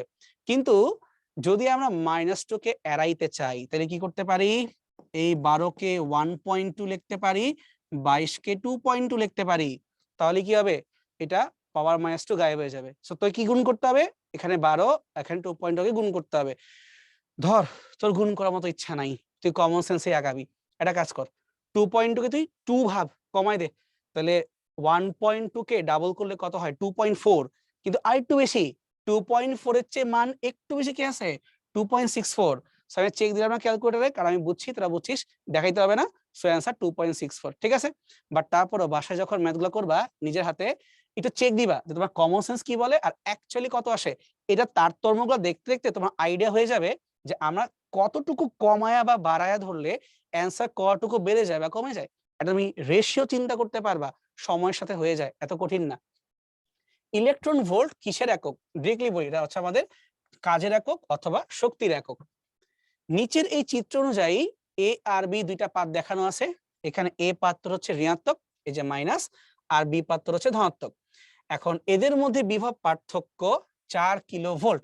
তাহলে এ পাত থেকে একটা মুক্ত ইলেকট্রন যদি বি পাতে যায় তাহলে চূড়ান্ত গতিশক্তি কত হবে? এ পাত থেকে বি পাত এভাবে মুভ করবে, চূড়ান্ত গতিশক্তি মানে কি? Half M V square. গতিশক্তি তো না, এনার্জি তো। আর এনার্জির একক কি ভাব? ইভি। পড়ছিলাম আমরা এই যে একটু আগে, ইভি দ্বারা কি বোঝায়। সো এটা এককও লেখা যায়, ইভেন অঙ্কেও করা যায়, কারণ ডাব্লিউ ইকুয়াল টু কিউভি। ই মানে কি? চার্জের মান 1.6 10⁻⁻19। আর দুই পাতের বিভব পার্থক্য কত? 4 কিলোভোল্ট। 4 ইন্টু 1000, এবার দ্বিগুণ করে 4 আর 16, 4 16 64, 6.4 মাইনাস 19 আর প্লাস 3, তাহলে 3 ঘর কমে গেলে মাইনাস 16। তাহলে উত্তরটা হলো 6.4 10⁻⁻16। এই পরিমাণের শক্তি। তুমি গতি বলবা না যা বলগা, মেন কথা 6.4 পাওয়ার মাইনাস 16। তো এটা হচ্ছে আমাদের অ্যান্সার। বুঝে গেছে ভাই? সবই ইজি, কিন্তু একক ভুল কইরো না। এবার যাব আমরা প্রাবল্যের ক্ষেত্রে। মজার বিষয় হচ্ছে বিভব নিয়ে যখন কথা বলছি ওই মোমেন্টেই প্রাবল্য কিন্তু আমি আসলে বুঝায় ফেলছি। কিভাবে? হয়তো এই জায়গাতে বুঝতেছি না, একটু আগের জায়গাটা ঘুরে আসি, একদম সেই স্লাইডের শুরুতে যাই আমরা। আরো কত আগের বাবা, কত কিছু পড়ায় ফেললাম। এই তো পাইছি। এখানে দেখতো, যখন বলতেছিলাম যে আমরা একটা চার্জকে অসীম থেকে টেনে ধরে তড়িৎ ক্ষেত্রের ভিতরে কোথাও আনবো, এই যে যেখানে আনলাম সেই পয়েন্ট ছিল আর পরিমাণের দূরত্বে, আর যাকে আনলাম সে ছিল একক চার্জ। এবার চিন্তা করতো, আমরা যখন এই চার্জটাকে ভিতর দিকে আনতেছিলাম তখন তড়িৎ ক্ষেত্র কি এটা বল প্রয়োগ করতেছিল না? এই বল প্রয়োগের দিকটা কোন দিকে ছিল? বাহির দিকে ছিল। কেন? তার কারণ প্লাস প্লাসের মধ্যে বিকর্ষণ হয়, এই জন্য। একটা কথা তো তখনই চিন্তা করা উচিত ছিল, এই দেখতো, এই যে বলের সূত্র F সমান সমান 9 পাওয়ার 9 Q1 Q2 by D square, এই বলের সূত্রে বড় কিউটা হচ্ছে যে চার্জ এই তড়িৎ ক্ষেত্র তৈরি করবে সে, আর এই ছোট কিউটা কে ছিল? যাকে টেনে আনছি সে, তাই না? এমনটা ছিল। কিন্তু দেখতো ভাই, এই ছোট কিউটাই কিন্তু আমরা একক ধনাত্মক চার্জ বলছিলাম। ব্যাপারটা কি এমন না? এন্ডিং যে বলছিলাম যে তুই যখন একক চার্জ নিয়ে চিন্তা করবি তখন তোর কৃত কাজ মানেও যা, বিভব মানেও তা। কিন্তু তোর যদি চার্জের মানটা একক না হয়ে অন্য কোনো কিছু হয় তখন কিন্তু এই বিভব পার্থক্যটাকে আবার গুণ দেওয়া লাগবে চার্জের মান দিয়ে, তখন যে তুই টোটাল কৃত কাজ পেয়ে যাবি। অর্থাৎ আমি যদি যে কোনো কিউ চার্জকে আনি তখন প্রয়োগকৃত বলটা হচ্ছে এফ, কিন্তু যদি আমরা কিউ চার্জকে না এনে একক চার্জকে আনি তখন কি বলবো? এটাকেই বলবো প্রাবল্য। অর্থাৎ আমাদের যদি চার্জের মানটা হয় একক, ধনাত্মক বা ঋণাত্মক, তখন ওই চার্জটা যেই পরিমাণের বল অনুভব করবে তাকে বলি আমরা প্রাবল্য। আর যেটা অন্য যে কোনো চার্জ হয়, ফাইন, কুলম্বের সূত্র দ্বারা আমরা বের করে ফেলতে পারি। মানে এই জায়গাতে আসলে আমরা বল নিয়ে কাজ করিই নাই, আমরা অ্যাকচুয়ালি এখানে প্রাবল্য নিয়ে কাজ করছি। তাহলে দেখতো ভাই, এইটা কি প্রাবল্যের সূত্র হয়ে গেছে না? এই যে এই জায়গাটাই। তাহলে আমি এখানে না লিখি কারণ জায়গা নাই, আমি নতুন পেজে এসে তোকে লিখে দেখাচ্ছি। দাঁড়া, ওয়েট কর, পেজ আসুক আগে। কই গেল? এই তো সুন্দর, প্রাবল্য চলে আসছে। তাহলে মেইন থিমটা হচ্ছে এইটাই, যে যখন আমরা বলের সংজ্ঞা বলতেছিলাম তখন বল ছিল 9 ইন্টু 10⁻⁹ চার্জ দ্বয়ের গুণফল মধ্যবর্তী দূরত্বের বর্গ। এখান থেকে যদি আমরা একটা চালাকি করি যে 9 ইন্টু 10⁻⁹, যার তড়িৎ ক্ষেত্র ডিভাইডেড বাই দূরত্ব, এবং তার পাশে এই ছোট কিউটাকে একটু আলাদা করে লিখে দেই, তাহলে এই যে ভিতরে পদগুলো পড়ে থাকলো 9 into 10⁻⁹ Q by R square, মানে একক চার্জের সাপেক্ষে অ্যাকচুয়ালি এটাকেই তো আমরা প্রাবল্য নাম দিয়ে চিনে আসছি। তার মানে এফ ইকুয়াল টু তোর বাকি যা কিছু ছিল তার মধ্যে শুধুমাত্র কিউটাকে বাদ দিলেই পাওয়া যায় E. So F equal to QE, একক চার্জের উপরে যে প্রযুক্ত বল হয় সেটাকেই বলতেছি আমরা সিম্পলি প্রাবল্য। আশা করি জিনিসটা বোঝা গেছে। এখন ফোর্স যেহেতু ভেক্টর রাশি, প্রাবল্য অবশ্যই ভেক্টর রাশি, তাহলে ফোর্স ভেক্টর, প্রাবল্য ভেক্টর, চার্জ স্কেলার রাশি, চার্জ ভেক্টর রাশি না। এই কথাটাকেই এখানে লিখে দিছি যে প্রাবল্য একটি ভেক্টর রাশি। আশা করি আমরা বুঝতে পারছি, ঠিক আছে? তাহলে এইটাকে মাথায় রেখে কিন্তু আমরা একটু আগে অঙ্কগুলো করতেছিলাম। ইভেন আমি চাইলে তোকে ইন্টিগ্রেশন ছাড়া ইজি করে এটাও বলতে পারি যে যখন আমরা বললাম কৃত কাজটা কি, কৃত কাজটা হচ্ছে কিউ ইন্টু ডেল্টা ভি, বা ইন সিম্পল শর্ট যে ভি কিউ মানে তো হচ্ছে ডাব্লিউ। এই জায়গাতেই কিন্তু আবার ভি সমান সমান ইডি, এই ব্যাপারটাও লুকায় আছে। আচ্ছা ধর তুই এখান থেকে এটা ফিল করতে পারতেছিস না, তাহলে আমরা এই লাইন থেকে তোকে দেখাই। এই যে এফ থেকে আমরা ই কে বের করছি, তাই না? এটা কাজ করি, পাশে একবার লিখি এই জিনিসটাকে। সেটা হচ্ছে ই সমান সমান 9 ইন্টু 10⁻⁹, তার সাথে চার্জ ডিভাইড বাই দূরত্ব স্কোয়ার, এরকমটা। এটা এখন অ্যাকচুয়ালি ইন্টিগ্রেট করতে হবে। ইন্টিগ্রেট করেই কিন্তু আমরা পাইছিলাম একদম প্রথম পেজে বিভব সমান সমান 9 into 10⁻⁹ Q by R. Integration করেই কিন্তু পাইছিলাম, তো মনে করে দেখ। এবার একটু মাথায় ধাক্কা মার, সেটা হচ্ছে ভাই ভি আর ই এর মধ্যে কানেকশনটা কি? ই এর নিচে একটা আর স্কোয়ার আছে, আর ভি এর নিচে একটা আর আছে। তার মানে যদি আমি এই ই এর সাথে একটা আর কে গুণ করি, তাহলে ভি পাওয়া যাবে না? এই জিনিসটা থেকে আমরা ভি সমান সমান ইডি এটা লেখা শুরু করছি। অর্থাৎ আমরা প্রাবল্যকে একটা দূরত্ব দিয়ে গুণ করে কিন্তু বিভবের মানটাকে বের করতে পারি। কিছুক্ষণ আগে কিন্তু আমরা যখন ম্যাথ সলভ করতেছিলাম, এই সূত্রটা আমরা কাজে লাগাই আসছিলাম। তো সবই কিন্তু ঘুরে ফিরে দিন শেষে আসলে সিম্পল টার্মে এইটাই যে তুই আইদার এই দূরত্বকে গুণ করবি অথবা ভাগ করবি। অর্থাৎ এইটাই সত্যি কথা দাঁড়াইলো যে ভাই প্রাবল্য মানে হচ্ছে আসলে বিভবকে ডিফারেন্সিয়েট করেই তোর বের করতে হবে, ঠিক আছে? আমি সংখ্যা মান দিয়ে লিখলাম ই সমান সমান মাইনাস ডিভি ওভার ডিআর, মানে দিকটা ক্লিয়ার রাখলাম এবং কি করে এটা বুঝাইলাম। আর এটাকেই আমরা সুন্দর করে অঙ্ক করার সময় ভি সমান সমান ইডি এভাবে লিখতে পারি। সো ডিফারেন্সিয়েট করে বের করা যায়, ক্যালকুলাস ইউজ করে ইন্টিগ্রেশন করেও কিন্তু বের করা যায়। এটা মনে রাখলেই হইলো। এই প্লাস আর মাইনাস আমি কেন আঁকছি? প্রাবল্যকে বোঝানোর জন্য। অর্থাৎ আমি মিন করতেছি প্লাস চার্জ থেকে বলরেখা বের হয়ে মাইনাসের দিকে এইভাবে প্রবেশ করে। এটা কিন্তু আমরা এর আগের ক্লাসেও বলছিলাম যে প্লাস থেকে লম্ব হয়ে বলরেখাগুলো নির্গত হয়ে এইভাবে মাইনাস চার্জ দিকে প্রবেশ করবে। এইটা যত বেশি বলরেখা বের হয়ে এখানে প্রবেশ করতে পারবে, এই ফিল্ড তত বেশি স্ট্রং হবে। এবং শর্ত হচ্ছে কখনোই একটা বলরেখা আরেকটা বলরেখাকে স্পর্শ করতে পারবে না অথবা ছেদও করতে পারবে না, কিন্তু পরস্পরকে প্রেসার দিবে, অর্থাৎ চেষ্টা করবে যত বেশি ঘন সন্নিবিষ্ট হওয়া যায়। অর্থাৎ আমাদের এটা খেয়াল রাখতে হবে যে তোমার চার্জের মান যত বেশি, তার মানে বলরেখার মান তত বেশি, এই ব্যাপারটার সঙ্গে খেয়াল রাখবো। এবং যদি এটা পজিটিভ +5 হয়, ওটা নেগেটিভ -5 হয়, যতগুলো রেখা বের হবে ততগুলো কিন্তু রেখা ওখানে প্রবেশ করবে। কিভাবে? লম্বভাবে বের হয়ে প্রবেশ করবে। এখন আমি যদি এটার মাঝখানে হুট করে আরেকটা চার্জকে রেখে দিই, তখনই কি হবে? ওই একটা চার্জ এদের জন্য এই বলরেখাকে ফিল করতে পারবে না। এই যে বলরেখা তোমার একটা বল প্রয়োগ করতেছে, তুমি ফিল করতে পারতেছো, বেসিক্যালি ওটাকেই আমরা এখানে প্রাবল্য দিয়ে প্রকাশ করতেছি। যত ঘন সন্নিবিষ্ট হবে এইটা ততটাই পাওয়ারফুল হবে। এবং তখন আমরা জিনিসটাকে এইভাবে বলি যে একটা সুষম তড়িৎ ক্ষেত্রে এই বলরেখাগুলো দেখলে মনে হয় সুন্দর পরস্পর থেকে একটা গ্যাপ মেইনটেইন করে এভাবে সমান্তরালে অবস্থান করতেছে। এইটাকে যে তখন আমরা ই ভেক্টর বা সিম্পলি সুষম তড়িৎ ক্ষেত্র, সুষম বলরেখা এভাবে বলে ফেলি। কথাগুলো বুঝতে পারতেছি? কিন্তু তুমি খেয়াল করে দেখো, যদি এটা প্লাস এটাও প্লাস হয়, তখন তো আর এখান থেকে বের হয়ে ঢুকতে পারবে না। তখন কি মাঝখানে ফাঁকা থেকে যাবে। আর ফাঁকা থেকে গেলে ওই জায়গাটাকে আমরা কুড়ি বিন্দু বলি বা সিম্পল নীল পয়েন্ট হয়ে যায়। ওখানে কোনো ফোর্স তুমি ফিল করতে পারবে না। অর্থাৎ এটা কাটাকাটি করে তোমার হচ্ছে এই জিনিসটা নালিফাই করে ফেলবে। এটা খেয়াল রাখতে হবে, ঠিক আছে? আচ্ছা, চলো সামনে আগাই আমরা। একটু যে বলতেছিলাম যে ই সমান সমান এই মানগুলো, এটাকে একবার এখানে সুন্দর করে লিখে দেওয়া আছে 1/4πε0 q/r²।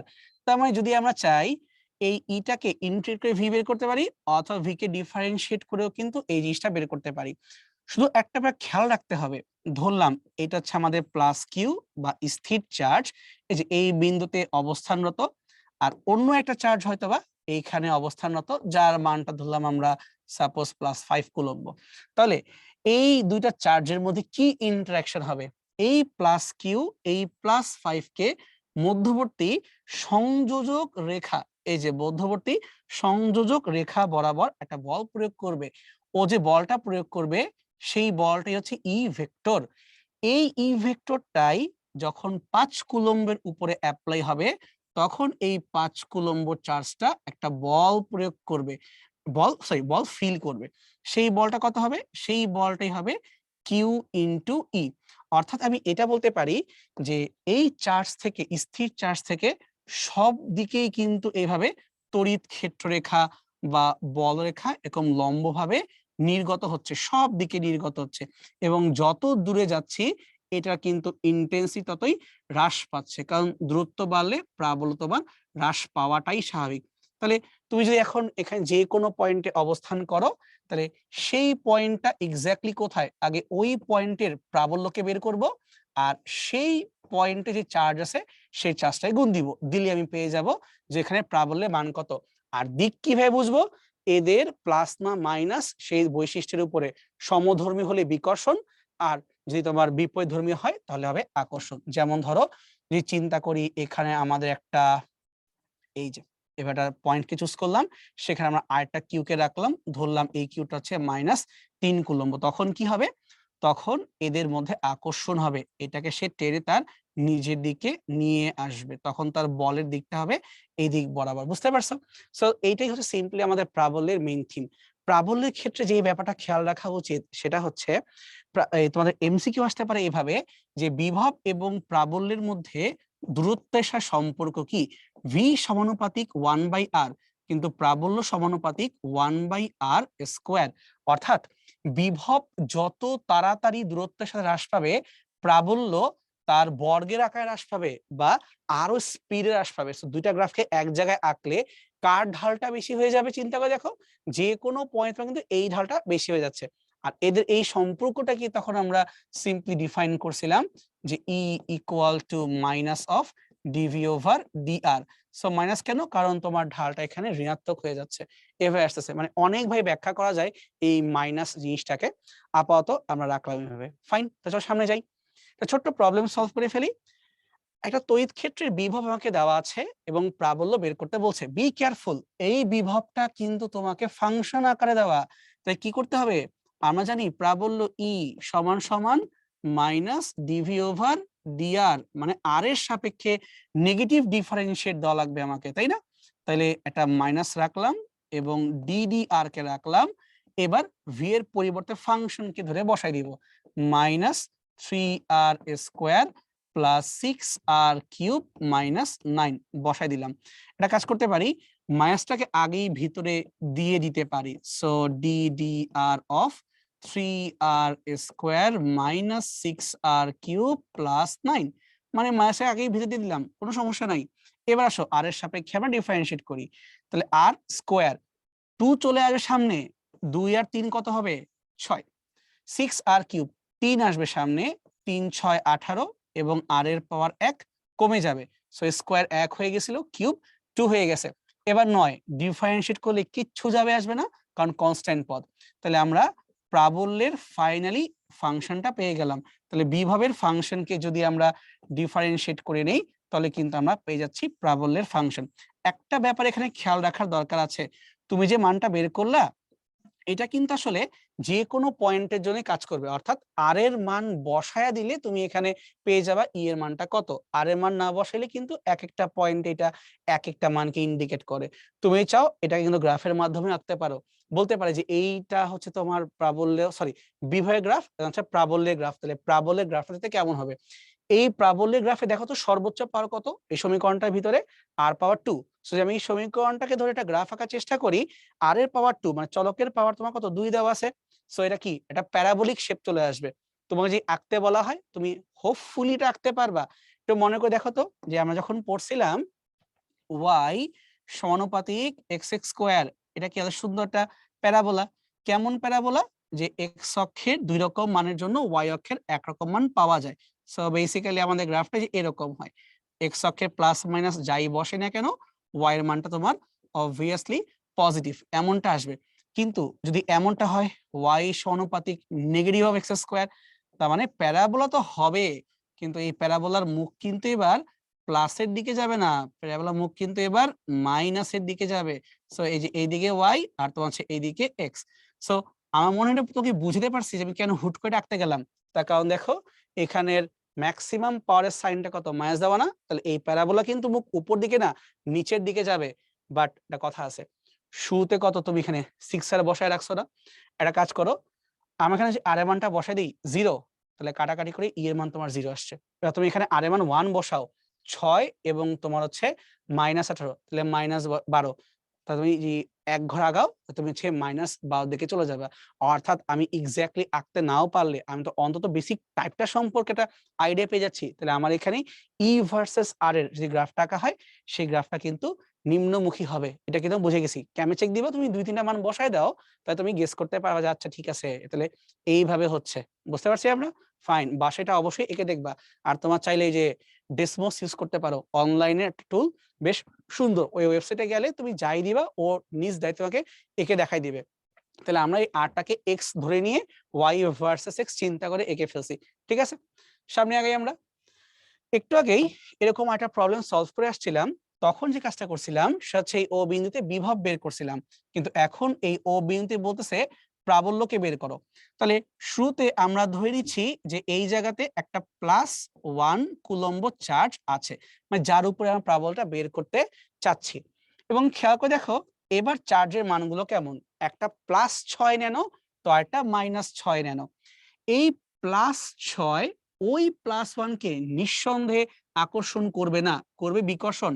কিন্তু কোন দিক বরাবর করবে, একটু আগে ছবিকে দেখাইছিলাম মধ্যবর্তী সংযোজক রেখা বরাবর করবে।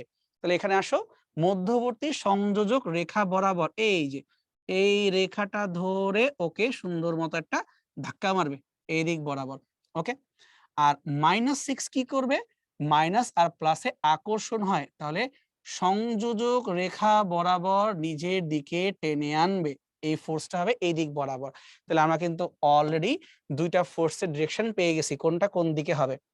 একটা ছোট্ট কাহিনী আছে, সেটা হইলো আমার এই বলটা এই দিক বরাবর, কিন্তু কি তুমি 1 নিউটনকে বল প্রয়োগ করছো না, তাহলে এটাকে আমরা কি E1 নাম দিতে পারি। আর এখানে যে বলটা প্রয়োগ করছো এটাকে আমরা E2 বলতে পারি। কেন বল না বলে ই দিয়ে লিখলাম, কারণ 1 কুলম্বের উপরে যে বল দেওয়া হয় তাকে তো প্রাবল্য বলে। সো এটা E1, ওইটা E2। একটু লজিক্যালি ভাবো, E1 আর E2 দুইটার মানে কিন্তু ঘুরে ফিরে সেম আসবে। বলতো এটা কেমনি বুঝলাম দুইটা মানে সেম আসবে? তার কারণটা হচ্ছে এইখানে যে চার্জ Q1 এটা +6, আর এইখানকার যে চার্জ Q2 এটা -6, বাট মান তো 6ই আছে, তাই না? ইভেন আরো একটা ব্যাপার আমি খেয়াল করতে পারি, সেটা হচ্ছে এই +Q থেকে ও পর্যন্ত যেই ডিস্টেন্স এ, এইখানকার -6 থেকে এই ওর ডিস্টেন্স এটাও এ। কারণ কি সমবাহু ত্রিভুজের দুইটা বাহু, তার মানে মান চিন্তা করলে দূরত্ব বা চার্জের মান সবই তো সেম, এই জন্য মানটা সেম আসবে, কিন্তু দিকটা ভিন্ন হবে, আকর্ষণ বিকর্ষণটা ভিন্ন হবে। ওকে, তো যদি আমরা মানটা বের করতে চাই যে E1 আর E2 এর মান কত, সো মানটা হবে E1 সমান সমান E2 সমান সমান 9 × 10⁻৯। চার্জের মান কত, 6 ন্যানো, 6 × 10⁻৯, 6 ন্যানো, কিউ বাই দূরত্ব স্কোয়ার। এবার বি কেয়ারফুল, দূরত্ব স্কোয়ার মানে আমার তো এ কে লাগবে, তাই না? মনে করে দেখো তো ভাই, একটু আগে অঙ্কের মধ্যে বলছিলাম সমবাহু ত্রিভুজের ক্ষেত্রফল √3/2 a², 1.73, এটা মানেও কিন্তু কি √3, তাই √3 বাদ, তাহলে a² সমান সমান 2। এবারে রুট করার দরকার নেই, তার কারণ কি আমরা তো এখানে কি চাই, দূরত্ব স্কোয়ার, এই মানটাই তো বসাইতে চাই। 9 Q by distance square, distance তো আমার এ, তাই নিচে কত আসবে, 2 চলে আসবে। যদি 2 চলে আসে, দাও কাটাকাটি করে, এই 2 এই 6, 3, 3 9 27, 27, +9 -9 গন, তাহলে 27 নিউটন পার কুলম্ব। প্রাবল্যের মান কি একক কি আসবে, বল ভাগ চার্জ নিউটন পার কুলম। তাহলে E1 E2 বের হয়ে গেছে। এখন আমরা চাই লব্ধি। একটু আমরা চিত্রটা ভালো করে খেয়াল করি। যদি এই E1 আর E2 দুইটা ভেক্টরের লব্ধি হয়, সেটা অবশ্যই এদের মাঝখান দিয়ে কোথাও এরকমটা হওয়ার কথা। লব্ধি প্রাবল্যকে আমরা ই দিয়ে প্রকাশ করলাম। একটু নিজের মাথায় ঝাঁকি মারো। আমরা ভেক্টর চ্যাপ্টারে পড়ে আসছিলাম সমমানের দুইটি বল, তাদের মধ্যবর্তী কোণ যাই হোক না কেন, যদি সমমানের দুটি বল হয়, মধ্যবর্তী কোণ যাই হোক না কেন, লব্ধি একদম মাঝখান দিয়ে যাবে। অর্থাৎ এই পাশের অ্যাঙ্গেলটা হবে α/2, ইভেন এই পাশ থেকে অ্যাঙ্গেলটাও হবে α/2, কারণ সমমানের দুটি ভেক্টরের লব্ধি সোজা মাঝখান দিয়েই কাজ করে। এখন কোশ্চেনটা হচ্ছে এইটা, আলফার মানটা কত হবে? আমরা জানি সমবাহু ত্রিভুজের যে কোনো অ্যাঙ্গেলের মান হচ্ছে 60 ডিগ্রি। তাই আমরা চিত্র দেখে দাবি করে ফেলতে পারি যে আলফার মানটা হবে 180 - 60 অর্থাৎ 120 ডিগ্রি। চিত্র হতে দাবি করতে পারি। ইভেন আমরা আরো একটা শর্টকাট জানি, সেটা হচ্ছে যে যদি পরস্পর দুইটি ভেক্টরের মান সমান হয় এবং মধ্যবর্তী কোণ যদি 120 ডিগ্রি হয়, তখন লব্ধির মান এবং ভেক্টর দ্বয়ের মান সমানে সমান হয়ে যায়। এটা পড়ে আসছি। তাই আমরা একবারে দাবি করতে পারি আমাদের এখানে লব্ধি প্রাবল্যের মানটা এক্স্যাক্টলি এটাই হবে, 27 নিউটন পার কুলম। কেন হইলো ভাই? তার কারণ এক তো E1 E2 এর মান সমান, তার উপরে আবার এদের মধ্যবর্তী কোণ 120 ডিগ্রি। তার মানে এটা অ্যান্সার ডিরেক্টলি হবে 27 নিউটন পার কুলম। আর এই আলফার মানগুলো কত করে হবে, মানে α/2 বা থিটা মানটা কত করে হবে, তুমি যেখান থেকে দেখো এই মানটা কিন্তু এই 120 এর অর্ধেক। সো এটাও হবে 60 ডিগ্রি, ওটাও তোমার হবে 60 ডিগ্রি। হোপফুলি আমরা পুরো জিনিসটা বুঝতে পারছি, ঠিক আছে? সো কোনটা কিভাবে আসছে একদম ডিল ভেঙে ভেঙে বললাম, এখন বাসায় একটু প্র্যাকটিস করো, তাহলেই হবে। -4 এবং +16 দুইটা চার্জের মধ্যবর্তী দূরত্ব 12 সেন্টিমিটার, ডি সমান সমান 12 সেন্টিমিটার। আচ্ছা, তাহলে ধরলাম একটা চার্জ আছে এই জায়গাতে -4 কুলম, আরেকটা আছে এই জায়গাতে +16 কুলম। এখন বলছে এদের মাঝে কোথায় নিট বলটা 0 হবে। এটা ঘাপলা আছে। ঘাপলা কি? ঘাপলা হইল যদি মাঝখানে কোনো চার্জ হইতো, -4 এই প্লাসকে আকর্ষণ করবে, +16 এই +1 কে বিকর্ষণ করবে। অর্থাৎ বিপরীতধর্মী দুইটা চার্জের মাঝখানে স্টেবল হওয়া সম্ভব না। যখনই বিপরীতধর্মী চার্জ থাকবে, সবসময় মনে রাখবা যার মানটা ছোট, প্লাস মাইনাস না, 4 এবং 16 কে ছোট, 4 ছোট। এই ছোটটার কাছেই, খুব কাছেই কোনো একটা বিন্দুতে তুমি নেট বল 0 করতে পারবা।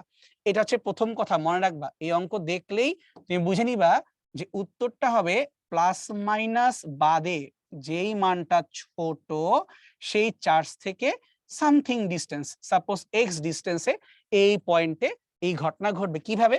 যদি আমরা প্রাবল্য দিয়ে চিন্তা করি, -4 এই +1 কুলম্বকে নিজের দিকে আকর্ষণ করবে, এর নাম দিলাম E4। 16 কুলম্ব +1 কে বিকর্ষণ করবে, তার নাম দিলাম প্রাবল্য ডিউ টু 16 কুলম্ব। তাহলে এই মাঝখানের এই পার্টিকুলার পয়েন্টে যখন দুইটা প্রাবল্য সমানে সমান হয়ে যাবে, তখনই এই বিন্দুতেও স্টেবল হয়ে যাবে। ঠিক আছে? তো আমাকে খুঁজে বের করতে হবে এই পয়েন্টটা কোথায়। যদি আমরা ভেঙে ভেঙে লিখি, তাহলে বলতে পারি 4 কুলম্বর আকর্ষণ 16 কুলম্বের বিকর্ষণ সমানে সমান, অর্থাৎ 9 × 10⁹, চার্জের মান 4, দূরত্ব হচ্ছে 4 থেকে ধরছি x দূরত্বে x² সমান সমান 9 × 10⁹, 16 কুলম্বর জন্য লিখলাম 16, বাট 16 থেকে এটা দূরত্ব কত, 12 সেন্টিমিটার প্লাস x, অর্থাৎ d plus x whole square, তাই না? তার কারণ কি, বেড়ে গেছে দূরত্ব। যেভাবে কাটাকাটি করি 9 পাওয়ার 9 মোড়ে শহীদ হয়ে গেল। এবং এইটাকে একটু সিম্পলিফাই করে লিখতে চাই আমরা। একটা কাজ করি আমরা, না এই 4 এবং 16 কে Q1 Q2 দিয়ে লিখি, মানে -4 কে Q1 নাম দিলাম আর +16 কে Q2 নাম দিলাম। তোমার কাজে লাগবে একটু পরেই। তাহলে আমরা একটা কাজ করতে পারি, লিখতে পারি এইভাবে, D plus X whole square divided by X square সমান সমান Q two divide by Q one.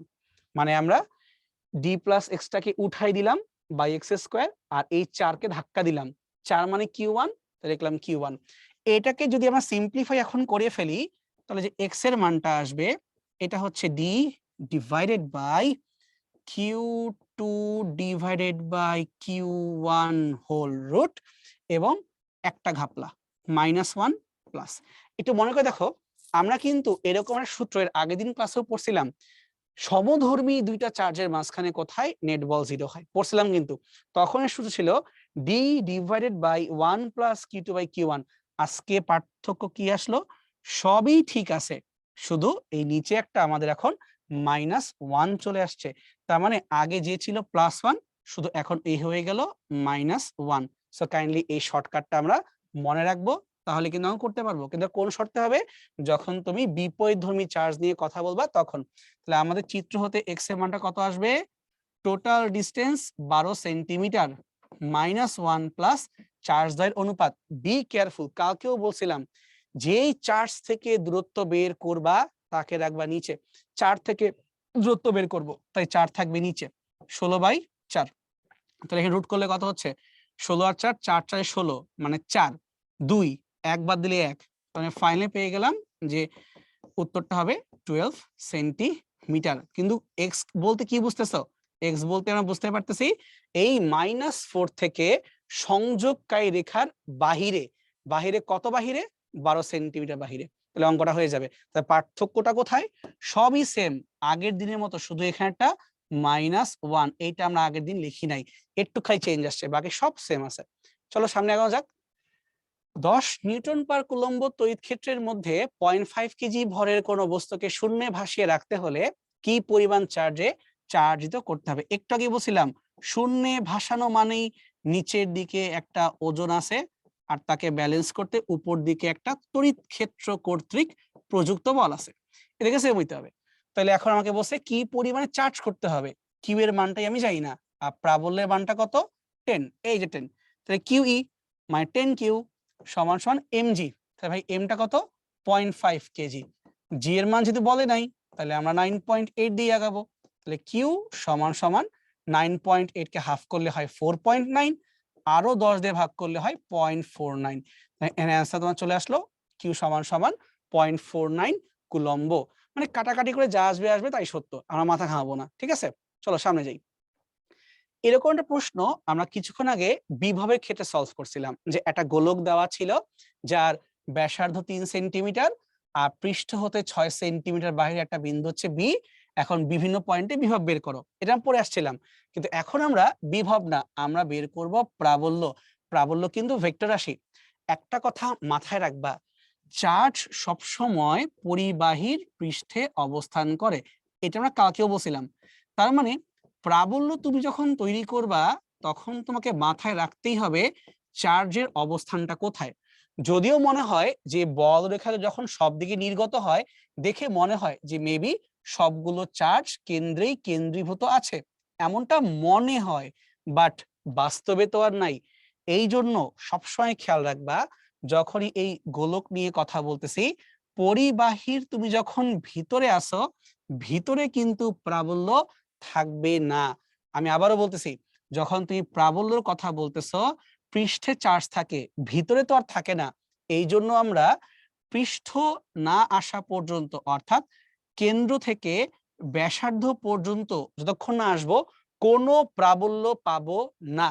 ঠিক ব্যাসার্ধে যখনই পৃষ্ঠে আসবো তখনই একটা প্রাবল্য পাবো, এবং ফার্দার আমি যতই সামনে যাব এই প্রাবল্যের মান খুবই র্যাপিডলি কমতেই থাকবে, কমতেই থাকবে। কিন্তু তুমি জিরো করতে পারবা না, কারণ জিরো করতে হলে তোমাকে অসীমে যাইতে হবে। তার মানে প্রাবল্যের মান কোথায় এক্সিস্ট করবে? প্রাবল্যের মান পৃষ্ঠ থেকে শুরু করে যে কোনো ব্যাসার্ধে এক্সিস্ট করবে। তাহলে বড় আর বলতে কি বুঝলাম? বড় আর বলতে আমরা এখানে এই গোলকের ব্যাসার্ধকে বুঝলাম। তাহলে কি বলতে পারি? ও বিন্দুতে প্রাবল্যের কি অবস্থা? ও তো ভিতরে পড়ে গেছে, ও বিন্দুতে কোনো প্রাবল্য নাই। তাহলে এ বিন্দুতে প্রাবল্যের কি অবস্থা? করা যাবে, কারণ এই বিন্দু পৃষ্ঠের উপরে। সো 9 × 10⁻9, চার্জের মান কত বাপ? 30 ন্যানো, 30 পাওয়ার -9, ডিভাইড বাই কি লিখবো? ডিভাইড বাই লিখবো ব্যাসার্ধ স্কোয়ার, কারণ পৃষ্ঠ মানে কি? ব্যাসার্ধ দূরত্বে, আর ব্যাসার্ধ কত? 3 সেন্টিমিটার। তাহলে 3 কে স্কোয়ার করলে কত হয়? 9, ডিভাইড বাই 100, উঠায় দাও উপরে, তাহলে 100 কে স্কোয়ার করলে কত হয়? 100 স্কোয়ার মানে 2 শূন্য, আরো 2 বার চলে আসলো। এই যে আমি 1 বাই লিখে দিলাম। যে কাটাকাটি করি আমরা, 9 9 বাদ হয়ে যাবে, রাখলাম খালি 3, এই 3 কে রাখলাম, এই 9 9 ক্যান্সেল হয়ে গেল, একটা শূন্য, 1 2 3 4, টোটাল 5টা শূন্য। তাহলে 3 × 10⁵ এত নিউটন পার কুলম্ব। তাহলে আমি পেয়ে গেছি এই গোলকের পৃষ্ঠে প্রাবল্যের মানটা হচ্ছে বিশাল বড়, নিউটন পার কুলম্ব। এবং ঠিক একইভাবে আমরা চাইলে এখন বি বিন্দুর জন্য প্রাবল্য বের করতে পারবো। 9 × 10⁻9, চার্জের মানটা হচ্ছে 30 ন্যানো, 30⁻⁻9, আর দূরত্ব কত হবে? কেন্দ্র হতে দূরত্ব মানে 3 + 6, 9 সেন্টিমিটার। তাই 9 কে স্কোয়ার করবো, 9 9 81, আর 100টা উপরে যাবে স্কোয়ার হয়ে, তাহলে 2 2 4 0। এখন আসো কাটাকাটি করি, এই 9 দিয়ে 81 কে অবশ্যই কাটতে পারবো, 9 9 81, 30 কে 9 দিয়ে ভাগ করো, 10/3, ঠিক আছে? 30 আর তোমার হচ্ছে 9, 3 দিয়ে কাটলে 3 10 30, আর তোমার 3 3 হচ্ছে তোমার 9, সো 10/3 এটা আমাদের পড়ে থাকতেছে, ঠিক আছে? সো 10/3, আর 9 9 ক্যান্সেল, সাথে 1 2 3 4, 4টা শূন্য, তাহলে টোটাল তো 5টা শূন্য। So 10⁵ divide by 3। আশা করি বোঝা গেছে যে এই 30 এর এই শূন্য, আর 1 2 3 4 এই শূন্য, 5টা শূন্য, 9 9 বাদ, এই 9 এই কে কাটছে 9 9 81, আর 3 আর 9 কাটছে 9, তাহলে এত নিউটন পার কুলম্ব। বুঝতে পারছি? আর এখানে আমাদের ডিরেকশনটা কোন দিকে প্রাবল্যের? বহির্মুখী, কারণ প্লাস থেকে সব দিকে ছড়ায় যাচ্ছে, তাই দিকটা হবে বাহিরের দিকে। ফাইন, আশা করি বোঝা গেছে। সামনে আগাই আমরা। জিএসটি 22-23 এর ছোট সমস্যা। এই পাশের চিত্রে প্লাস কিউ চার্জ গুলার জন্য পি বিন্দুতে প্রাবল্য আর বিভবের কি অবস্থা বের করতে হবে। ফার্স্ট অফ অল, চার্জের মান সমান, আর আর আর সমান সমবাহু ত্রিভুজ, মানে মধ্যবর্তী কোণগুলো সমান। তাহলে এখানে ভেক্টর চিন্তা করি, এই দিকে ধরলাম আমি সেন্টারটা মাইনাস চার্জকে রাখছি, জাস্ট ধরলাম আর কি, মাইনাস চার্জ রাখছি। তাহলে 3 দিকে 3 জনই এমন ভাবে এই বলগুলা ক্রিয়েট করতেছে যে 3 জন মিলেমিশে এই সেন্টারের -1 কুলম্বকে একদম সমান পরিমাণ বল প্রয়োগ করে নিউট্রাল করে ফেলছে, অর্থাৎ 3টা মিলে প্রাবল্য হয়ে গেছে 0। তো দেখো উত্তর কিন্তু অ্যান্সার সি, আগেই পেয়ে গেছি, প্রাবল্য উত্তরটা হবে উত্তর 0। আর কেউ বিভব বের করতে বলে, না বিভব আমাকে করতে হবে। তাহলে 1/4πε, চার্জের মান কত? কিউ, কয়বার আছে? 3 বার, তাহলে 3টা কিউ মিলে 3 কিউ, আর প্রত্যেকের তো দূরত্ব সেম, ছোট হাতের আর, তাহলে উত্তরটা হবে অ্যান্সার সি। তুমি যে কয়টা বুঝলে কিন্তু অ্যান্সার বের করতে পারবা। তাহলে প্রাবল্য কি হইলো? সমবলের কারণে কাটাকাটি করে 0 হয়ে গেল, কিন্তু তোমার এখানে বিভব সমস্যা নেই, বিভব তুমি পেয়ে যাবে, ঠিক আছে? আর এই ডিরেকশনে মাথা ঘামানোর দরকার নেই, কারণ আমি -1 দিয়ে চিন্তা করতেছিলাম, তাই এমনটা আসছে। +1 দিয়ে করলে আবার আরেকটা। So direction it's up to you, but main কথা এটা সবগুলো মিলেমিশে এখানে ব্যালেন্স হয়ে গেছে। এটা কাজ করে থাক, তোমরা আবার উল্টাপাল্টা বুঝবা। আচ্ছা দিক ঠিক রাখি, এই দিকে ধাক্কা দিবে, এই দিকে ধাক্কা দিবে, এই দিকে ধাক্কা দিবে, এই নাও এখন ঠিক আছে। তো আমরা এখানে +1 কে ধরেই সলভ করলাম, ডান। ঢাকা ইউনিভার্সিটি 22-23, কিউ মানের 5টি ধনাত্মক চার্জ আর ব্যাসার্ধের একটা বৃত্তাকার পরিধির উপরে সুষমভাবে বণ্টিত আছে, আর ব্যাসার্ধের উপরে বণ্টিত আছে। তাহলে বৃত্তের কেন্দ্রে বৈদ্যুতিক ক্ষেত্রের মান কত হবে? ভাই তোরা চিন্তা করে দেখতো, সেন্টারে কি তোর কোনো চার্জ থাকার কথা? যদি চার্জই না থাকে তাহলে তোর কি কোনো এখানে প্রাবল্য হবে? কারণ বৈদ্যুতিক ক্ষেত্র মানে প্রাবল্য, তাহলে কোনো প্রাবল্যই নাই, অঙ্কের উত্তর ডিরেক্টলি 0। আর তোর যদি মন চায় তুই হিসাব করে দেখবি, যেহেতু এটাকে আমরা ঠিক ইকুয়ালি 5টা ভাগে ভাগ করছি, তাহলে 1 2 3 4 5 লব্ধি করলে এমনিও 0 হয়ে যাবে, বুঝছিস? সো আমরা অঙ্ক করে করলেও 0 পাবো, অথবা বুদ্ধিমানের মতো যে ভিতরে প্রাবল্য এক্সিস্ট করেই না, অঙ্ক ডাইরেক্ট 0, শেষ, কোনো কথা নাই। কোন তল দ্বারা আবদ্ধকৃত 2 একক চার্জের জন্য শূন্য স্থানে বৈদ্যুতিক ফ্লাক্স কত হবে? ফাই সমান সমান Q divided by epsilon naught. Q এর মানটা কত? এখানে তোমার কিউ এর মানটা হচ্ছে 2 একক charge, so 2 divide by epsilon naught কোথায় আছে এটা? অ্যান্সারটা হবে অ্যান্সার ডি। ডাইরেক্ট সূত্র বসাই দেব হয়ে যাবে। ঠিক আছে, এই প্রাবল্যর এই কোশ্চেনটা কিন্তু অ্যাকচুয়ালি গাউসের সূত্র থেকেও বের করা যায়, কারণ এটা কিন্তু গাউসেরই সূত্র। সো প্রাবল্য গাউস একসাথেই কানেক্টেড। চলো সামনে আগাই। শূন্য মাধ্যমে কিউ মানের ধনাত্মক বিন্দু আধানকে দুইটাকে আর দূরত্বে রাখা হলো, তাদের সংযোগ রেখার মধ্যবিন্দুতে তড়িৎ প্রাবল্য এবং তড়িৎ বিভব কেমন হবে? ভাই, দুইটাই সমধর্মী এবং সমমানের, প্লাস কিউ, এদের মাঝখানে মারামারি কাটাকাটি করে কোনো আর প্রাবল্য থাকবেই না, প্রাবল্য শূন্য হয়ে যাবে। তাহলে দেখ তো আগেকার নাম বসে, আগে বসে প্রাবল্য, চেক কর কোথায় আগে জিরো আছে। তাহলে এইখানটা জিরো আছে, এখানে জিরো আছে, তাহলে উত্তর এ আর ই এর মধ্যে একটা। এখন বসে বিভব বের করতে, বিভব আসবে কেমনে? 1/4 পাই এপসাইলন কিউ বাই আর। এইটা তো হচ্ছে কিউ, আর এই ডিস্টেন্স কত? এটা হচ্ছে এতটুকু, এই জায়গাটুকু হচ্ছে আমার জন্য দূরত্ব। পরস্পর থেকে যে আর দূরত্ব হয়, তাহলে মাঝখানে কি r/2, তাহলে এখানে রাখলাম r/2 উঠে গেল উপরে। ঠিক আছে, সো এটা হচ্ছে একজনের জন্য। এরকম কয়জন আছে? দুইজন আছে, দুইজন মিলিয়ে আমাকে দিবে বিভব, ডাবল হয়ে যাবে। সো এইচ আর ক্যান্সেল হয়ে যাবে। So Q divide by pi epsilon naught R. বুঝছিস? এটা হবে অ্যান্সার। তাহলে Q divide by pi epsilon naught R, অ্যান্সারটা হবে অ্যান্সার ই। খুবই সুন্দর, কিন্তু এই যে 2, 4 এগুলো একটু পরীক্ষায় ক্যাচাল লাগতে পারে, বি কেয়ারফুল। এবার আমার একটা সাস্টের প্রশ্নে আসি 19-20-এর। আমাকে দেওয়া আছে 3i + 4j, মানে বেসিক্যালি আমাকে এখানে প্রাবল্য ভেক্টর আকারে দেওয়া আছে। একটা আলফা কণার ত্বরণের মান কত? আলফা কণা কথার মানে কি? আলফা কণা কথার মানে হচ্ছে যার চার্জ ইলেকট্রনের চার্জের দ্বিগুণ। হিলিয়াম 2+ কণা, এই যে হিলিয়াম 2+, তার মানে এটা তো চার্জ হচ্ছে ইলেকট্রনের চার্জের দ্বিগুণ। তাহলে বলতেছে ত্বরণের মানটা কত? তাহলে আমরা কি জানি? এফ সমান সমান কিউই, আবার এফ সমান সমান এম এ, তাই না? এভাবে করা যেতে পারে। তাহলে এখন দেখ, এখানে তোর কিউ এর মানটা কত? 2 ইন্টু এটা, সো 2 ইন্টু 1.6 ইন্টু 10⁻⁻19, আর প্রাবল্যের মান কত? 3, 4 রুট করে স্কোয়ার করলে পেয়ে যাব 5। মানে এই ভেক্টরের মানটাই পাবো আমরা 5 নিউটন পার কুলম। কেমনে করলাম? স্কোয়ার করে, যোগ করে, রুট করলাম। ওকে, তাহলে এই যে 2 ইন্টু 1.6 10⁻⁻19, এটা হচ্ছে চার্জের মান, প্রাবল্য হচ্ছে 5, সমান সমান ফোর্স সমান সমান এম ইন্টু এ।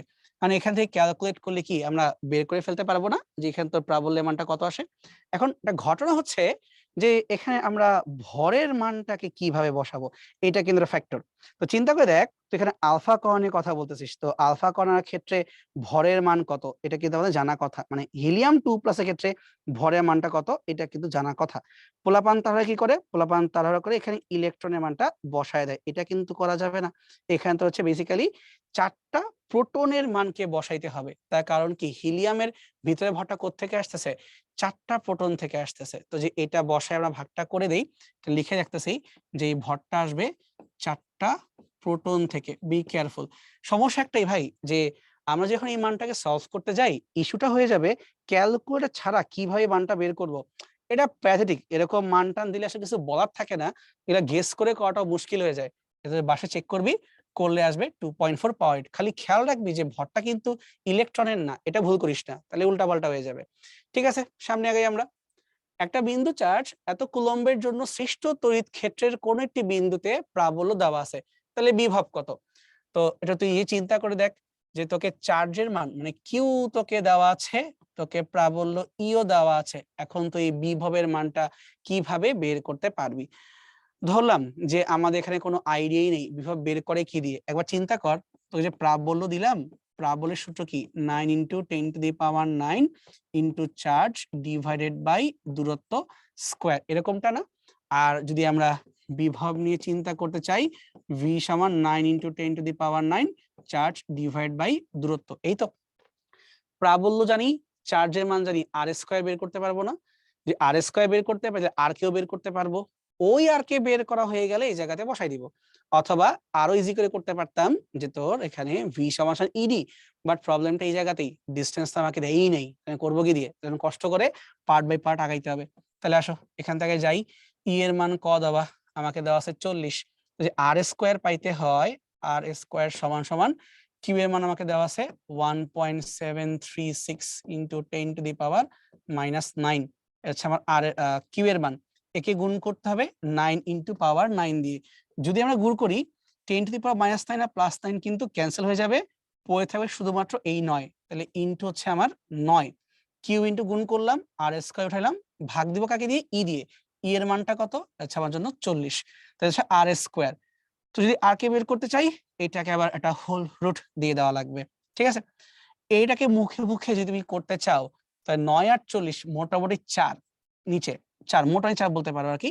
তাহলে এটাকে রুট করে দিয়ে আমরা, এটা হচ্ছে 2 আর 1.736, এটাকে রুট করতে গেলে অবস্থা খারাপ হয়ে যাবে। একটা কাজ করতে পারি আমরা, আপাতত এটাকে একটু ক্যালকুলেটরে হেল্প নিয়ে করার চেষ্টা করি, কারণ এভাবে করতে গেলে আমাদের অবস্থা খারাপ হয়ে যাবে। আচ্ছা, বাট তোমরা বাসায় যে কাজটা করবা সেটা হচ্ছে এটাকে সময় নিয়ে একটু করা ট্রাই করবা। যে এই 8 টাকে বের করি, এখানে মানটা মোটামুটি আসবে 0.625 এরকম, এবং তারপরে বসাই দিলেই এই মান তুমি পেয়ে যাবা 25 জুল পার কুলম্ব। ঠিক আছে, এইসব অঙ্ক দেখলে একটু মেজাজ গরম হয়ে যায়, সোজা কিন্তু ডাটাগুলো খুব একটা সুবিধাজনক না। এরকম ক্ষেত্রে বেটার তুমি ইগনোর করে আগায় যাও বা অ্যাপ্রক্সিমেটলি করো, করলেও হিউজ টাইম লাগবে, সো না করাই ভালো। এগুলা পরে রেখে দিব, আগে করব না আমরা।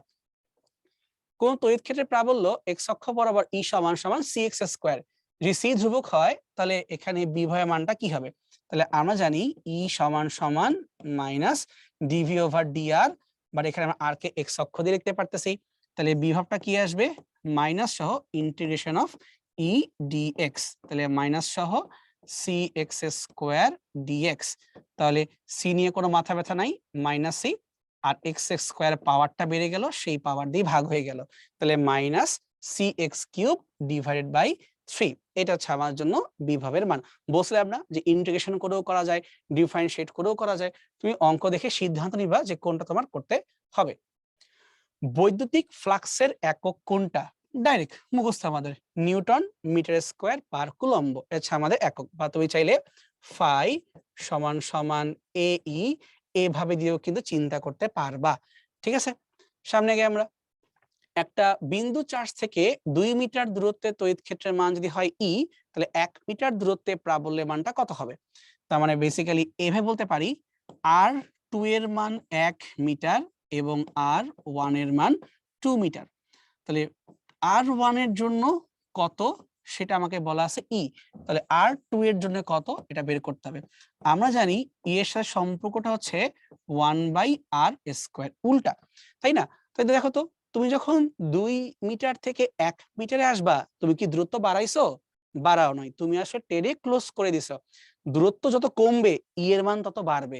তুমি দূরত্ব কত করছো? তুমি দূরত্বকে হাফ করছো, 2 থেকে 1 হাফ করছো, তাহলে প্রাবল্য স্কয়ার, হাফ কে স্কয়ার করলে কত হয়? হাফ কে স্কয়ার করলে কত হবে? 1/4। তার মানে দূরত্ব যদি কমাই দিছো, তাই তোমার প্রাবল্য 4 ভাগের 1 ভাগ না, 4 গুণ হয়ে যাবে, তাই অ্যানসারটা হবে অ্যানসার সি। যদি এইভাবে বুঝতে না পারো, তাহলে এইভাবে লেখো, E2 ডিভাইডেড বাই E1 সমান সমান R1 divided by R2 whole square. এই যে এইভাবে তুমি লিখে নাও, মানে এই সম্পর্কটাকেই আনুপাতিক আকারে লিখে নাও। এখন তুমি দেখো মানটা বসাও, এর মানটা বসাই দিলেই অটোমেটিক্যালি 4 পেয়ে যাচ্ছ, বুঝতে পারছি? সো বেটার হয় তুমি ফিল নিয়ে চিন্তা করো বা তুমি সূত্র নিয়ে, যে কোনো একটা করো, আর দুইটা পারলে খুব ভালো, সমস্যা নাই। আশা করি এই পর্যন্ত আমরা ক্লিয়ার হইতে পারছি। 40 সেন্টিমিটার দূরত্বে অবস্থিত এই দুইটা চার্জের মধ্যবিন্দু সংযোগ রেখার ঠিক মাঝে প্রাবল্য কত হবে? একবার চিন্তা করো, এইটাও চার্জ কিউ, এইটাও চার্জ কিউ, দুইটাই সমপরিমাণের চার্জ, তাহলে মাঝখানে কি করবে? দুইটাই সমান সমান টান অথবা সমান সমান চাপ প্রয়োগ করে কাটাকাটি করে 0 হয়ে যাবে। তো দেখো ঘুরে ফিরে কিন্তু এই টপিকের অঙ্ক কয়েকবার আমরা ফেস করলাম, যে মধ্যবিন্দুতে কি অবস্থা হবে, চার্জের মানগুলো সেম থাকে, একটু খালি ক্যালকুলেট করে ঠিকমতো মানটা বসালেই অঙ্কটা পাওয়া যায়।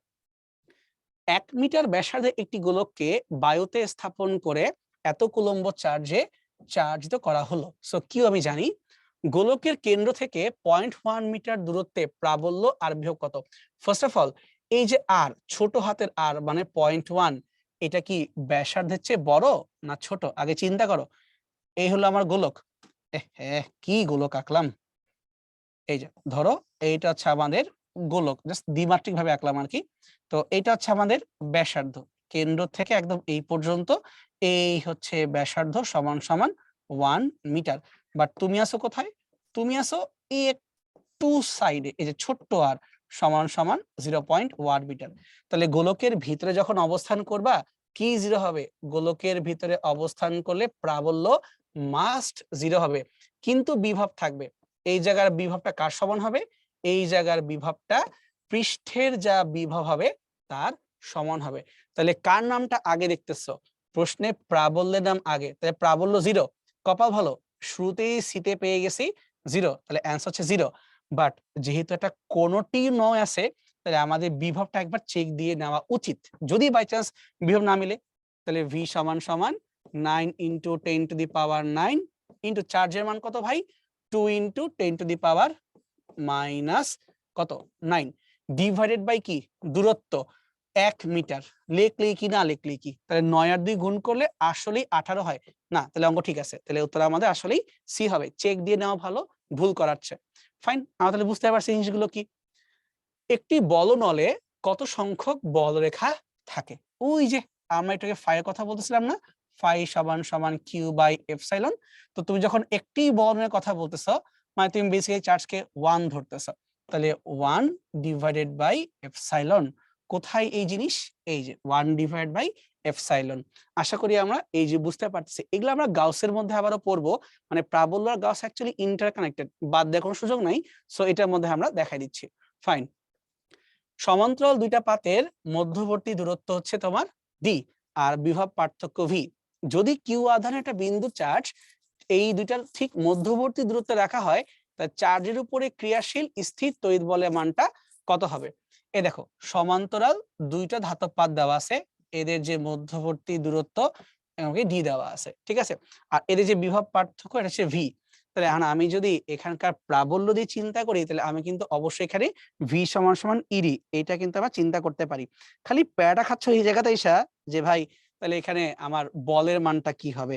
তুমি ডাইরেক্ট এফ সমান সমান কিউ কে অ্যাপ্লাই করো, তাহলে তো হয়ে যাচ্ছে। তো ধরলাম এরকম কয়টা পয়েন্টে তুমি চার্জকে রাখবা, কত মান বলছো? কিউ বলছো। তাহলে এফ সমান সমান কিউ ইন্টু ই। তাহলে ভাই কিউ থাক কিউ এর মতো, ভি আর ডি এর মধ্যে ডাইরেক্ট সম্পর্ক জানি, ভি সমান সমান ইডি, তাহলে ই সমান সমান ভি বাই ডি লিখতে পারো। তাহলে ফাইনাল উত্তর পাওয়া গেল Q V divide by D. এই হা কোথায় আছে? এই যে Q V divide by D. আচ্ছা, এখানে ছোট কিউ দিয়ে লিখছি, বাট এই ছোট কিউটাই পরে আসলে তোমাদের প্রশ্ন মতে বড় কিউ দিয়ে লেখা যাবে। সো বড় কিউ ভি বাই হচ্ছে ডি। ডান, এটা হয়ে গেল। সুন্দর। কোন তড়িৎ ক্ষেত্রের প্রাবল্য কত হলে একটা ইলেকট্রন তার ওজনের সমান বল অনুভব করবে? তাহলে ইলেকট্রনের ওজন কেমনে বের করবা? ইলেকট্রনের ভর 9.11 10⁻³ কেজি। জি এর মান কত? 9.8। তাহলে ওজন হচ্ছে mg। তাহলে ইলেকট্রনের ওজনের সমান এইটা আমি কি বল অনুভব করব? তড়িৎ ক্ষেত্রের প্রাবল্য কত হইলে। তাহলে প্রাবল্য তোমার হচ্ছে ই। প্রাবল্য কিন্তু নিজেই একটা বল, সো এখানে তোমার আবার কিউ দিয়ে গুণ করতে হবে, এরকম কোনো মাথা ব্যথা নাই। এখন যদি গুণ করার ট্রাই করি, এটা লজিক্যালি ভাবো তো ভাই, 10⁻³ এটা কোথায় কোথায় আছে?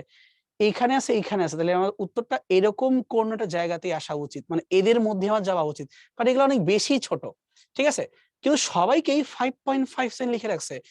চেক দেওয়া দরকার যে এই 9.11 আর এই 9.8 এদের গুণ করলে আমাদের অবস্থাটা কিরকম আসে, এটা একবার চেক দিয়ে নিয়ে আসলে দেখা উচিত। ভেজাল, তার কারণটা হচ্ছে তুমি যখন তড়িৎ ক্ষেত্রে প্রাবল্য নিয়ে চিন্তা করতেছ, তখন এখানে তোমার আরেকটা কিউ নিয়েও ভাবা লাগবে।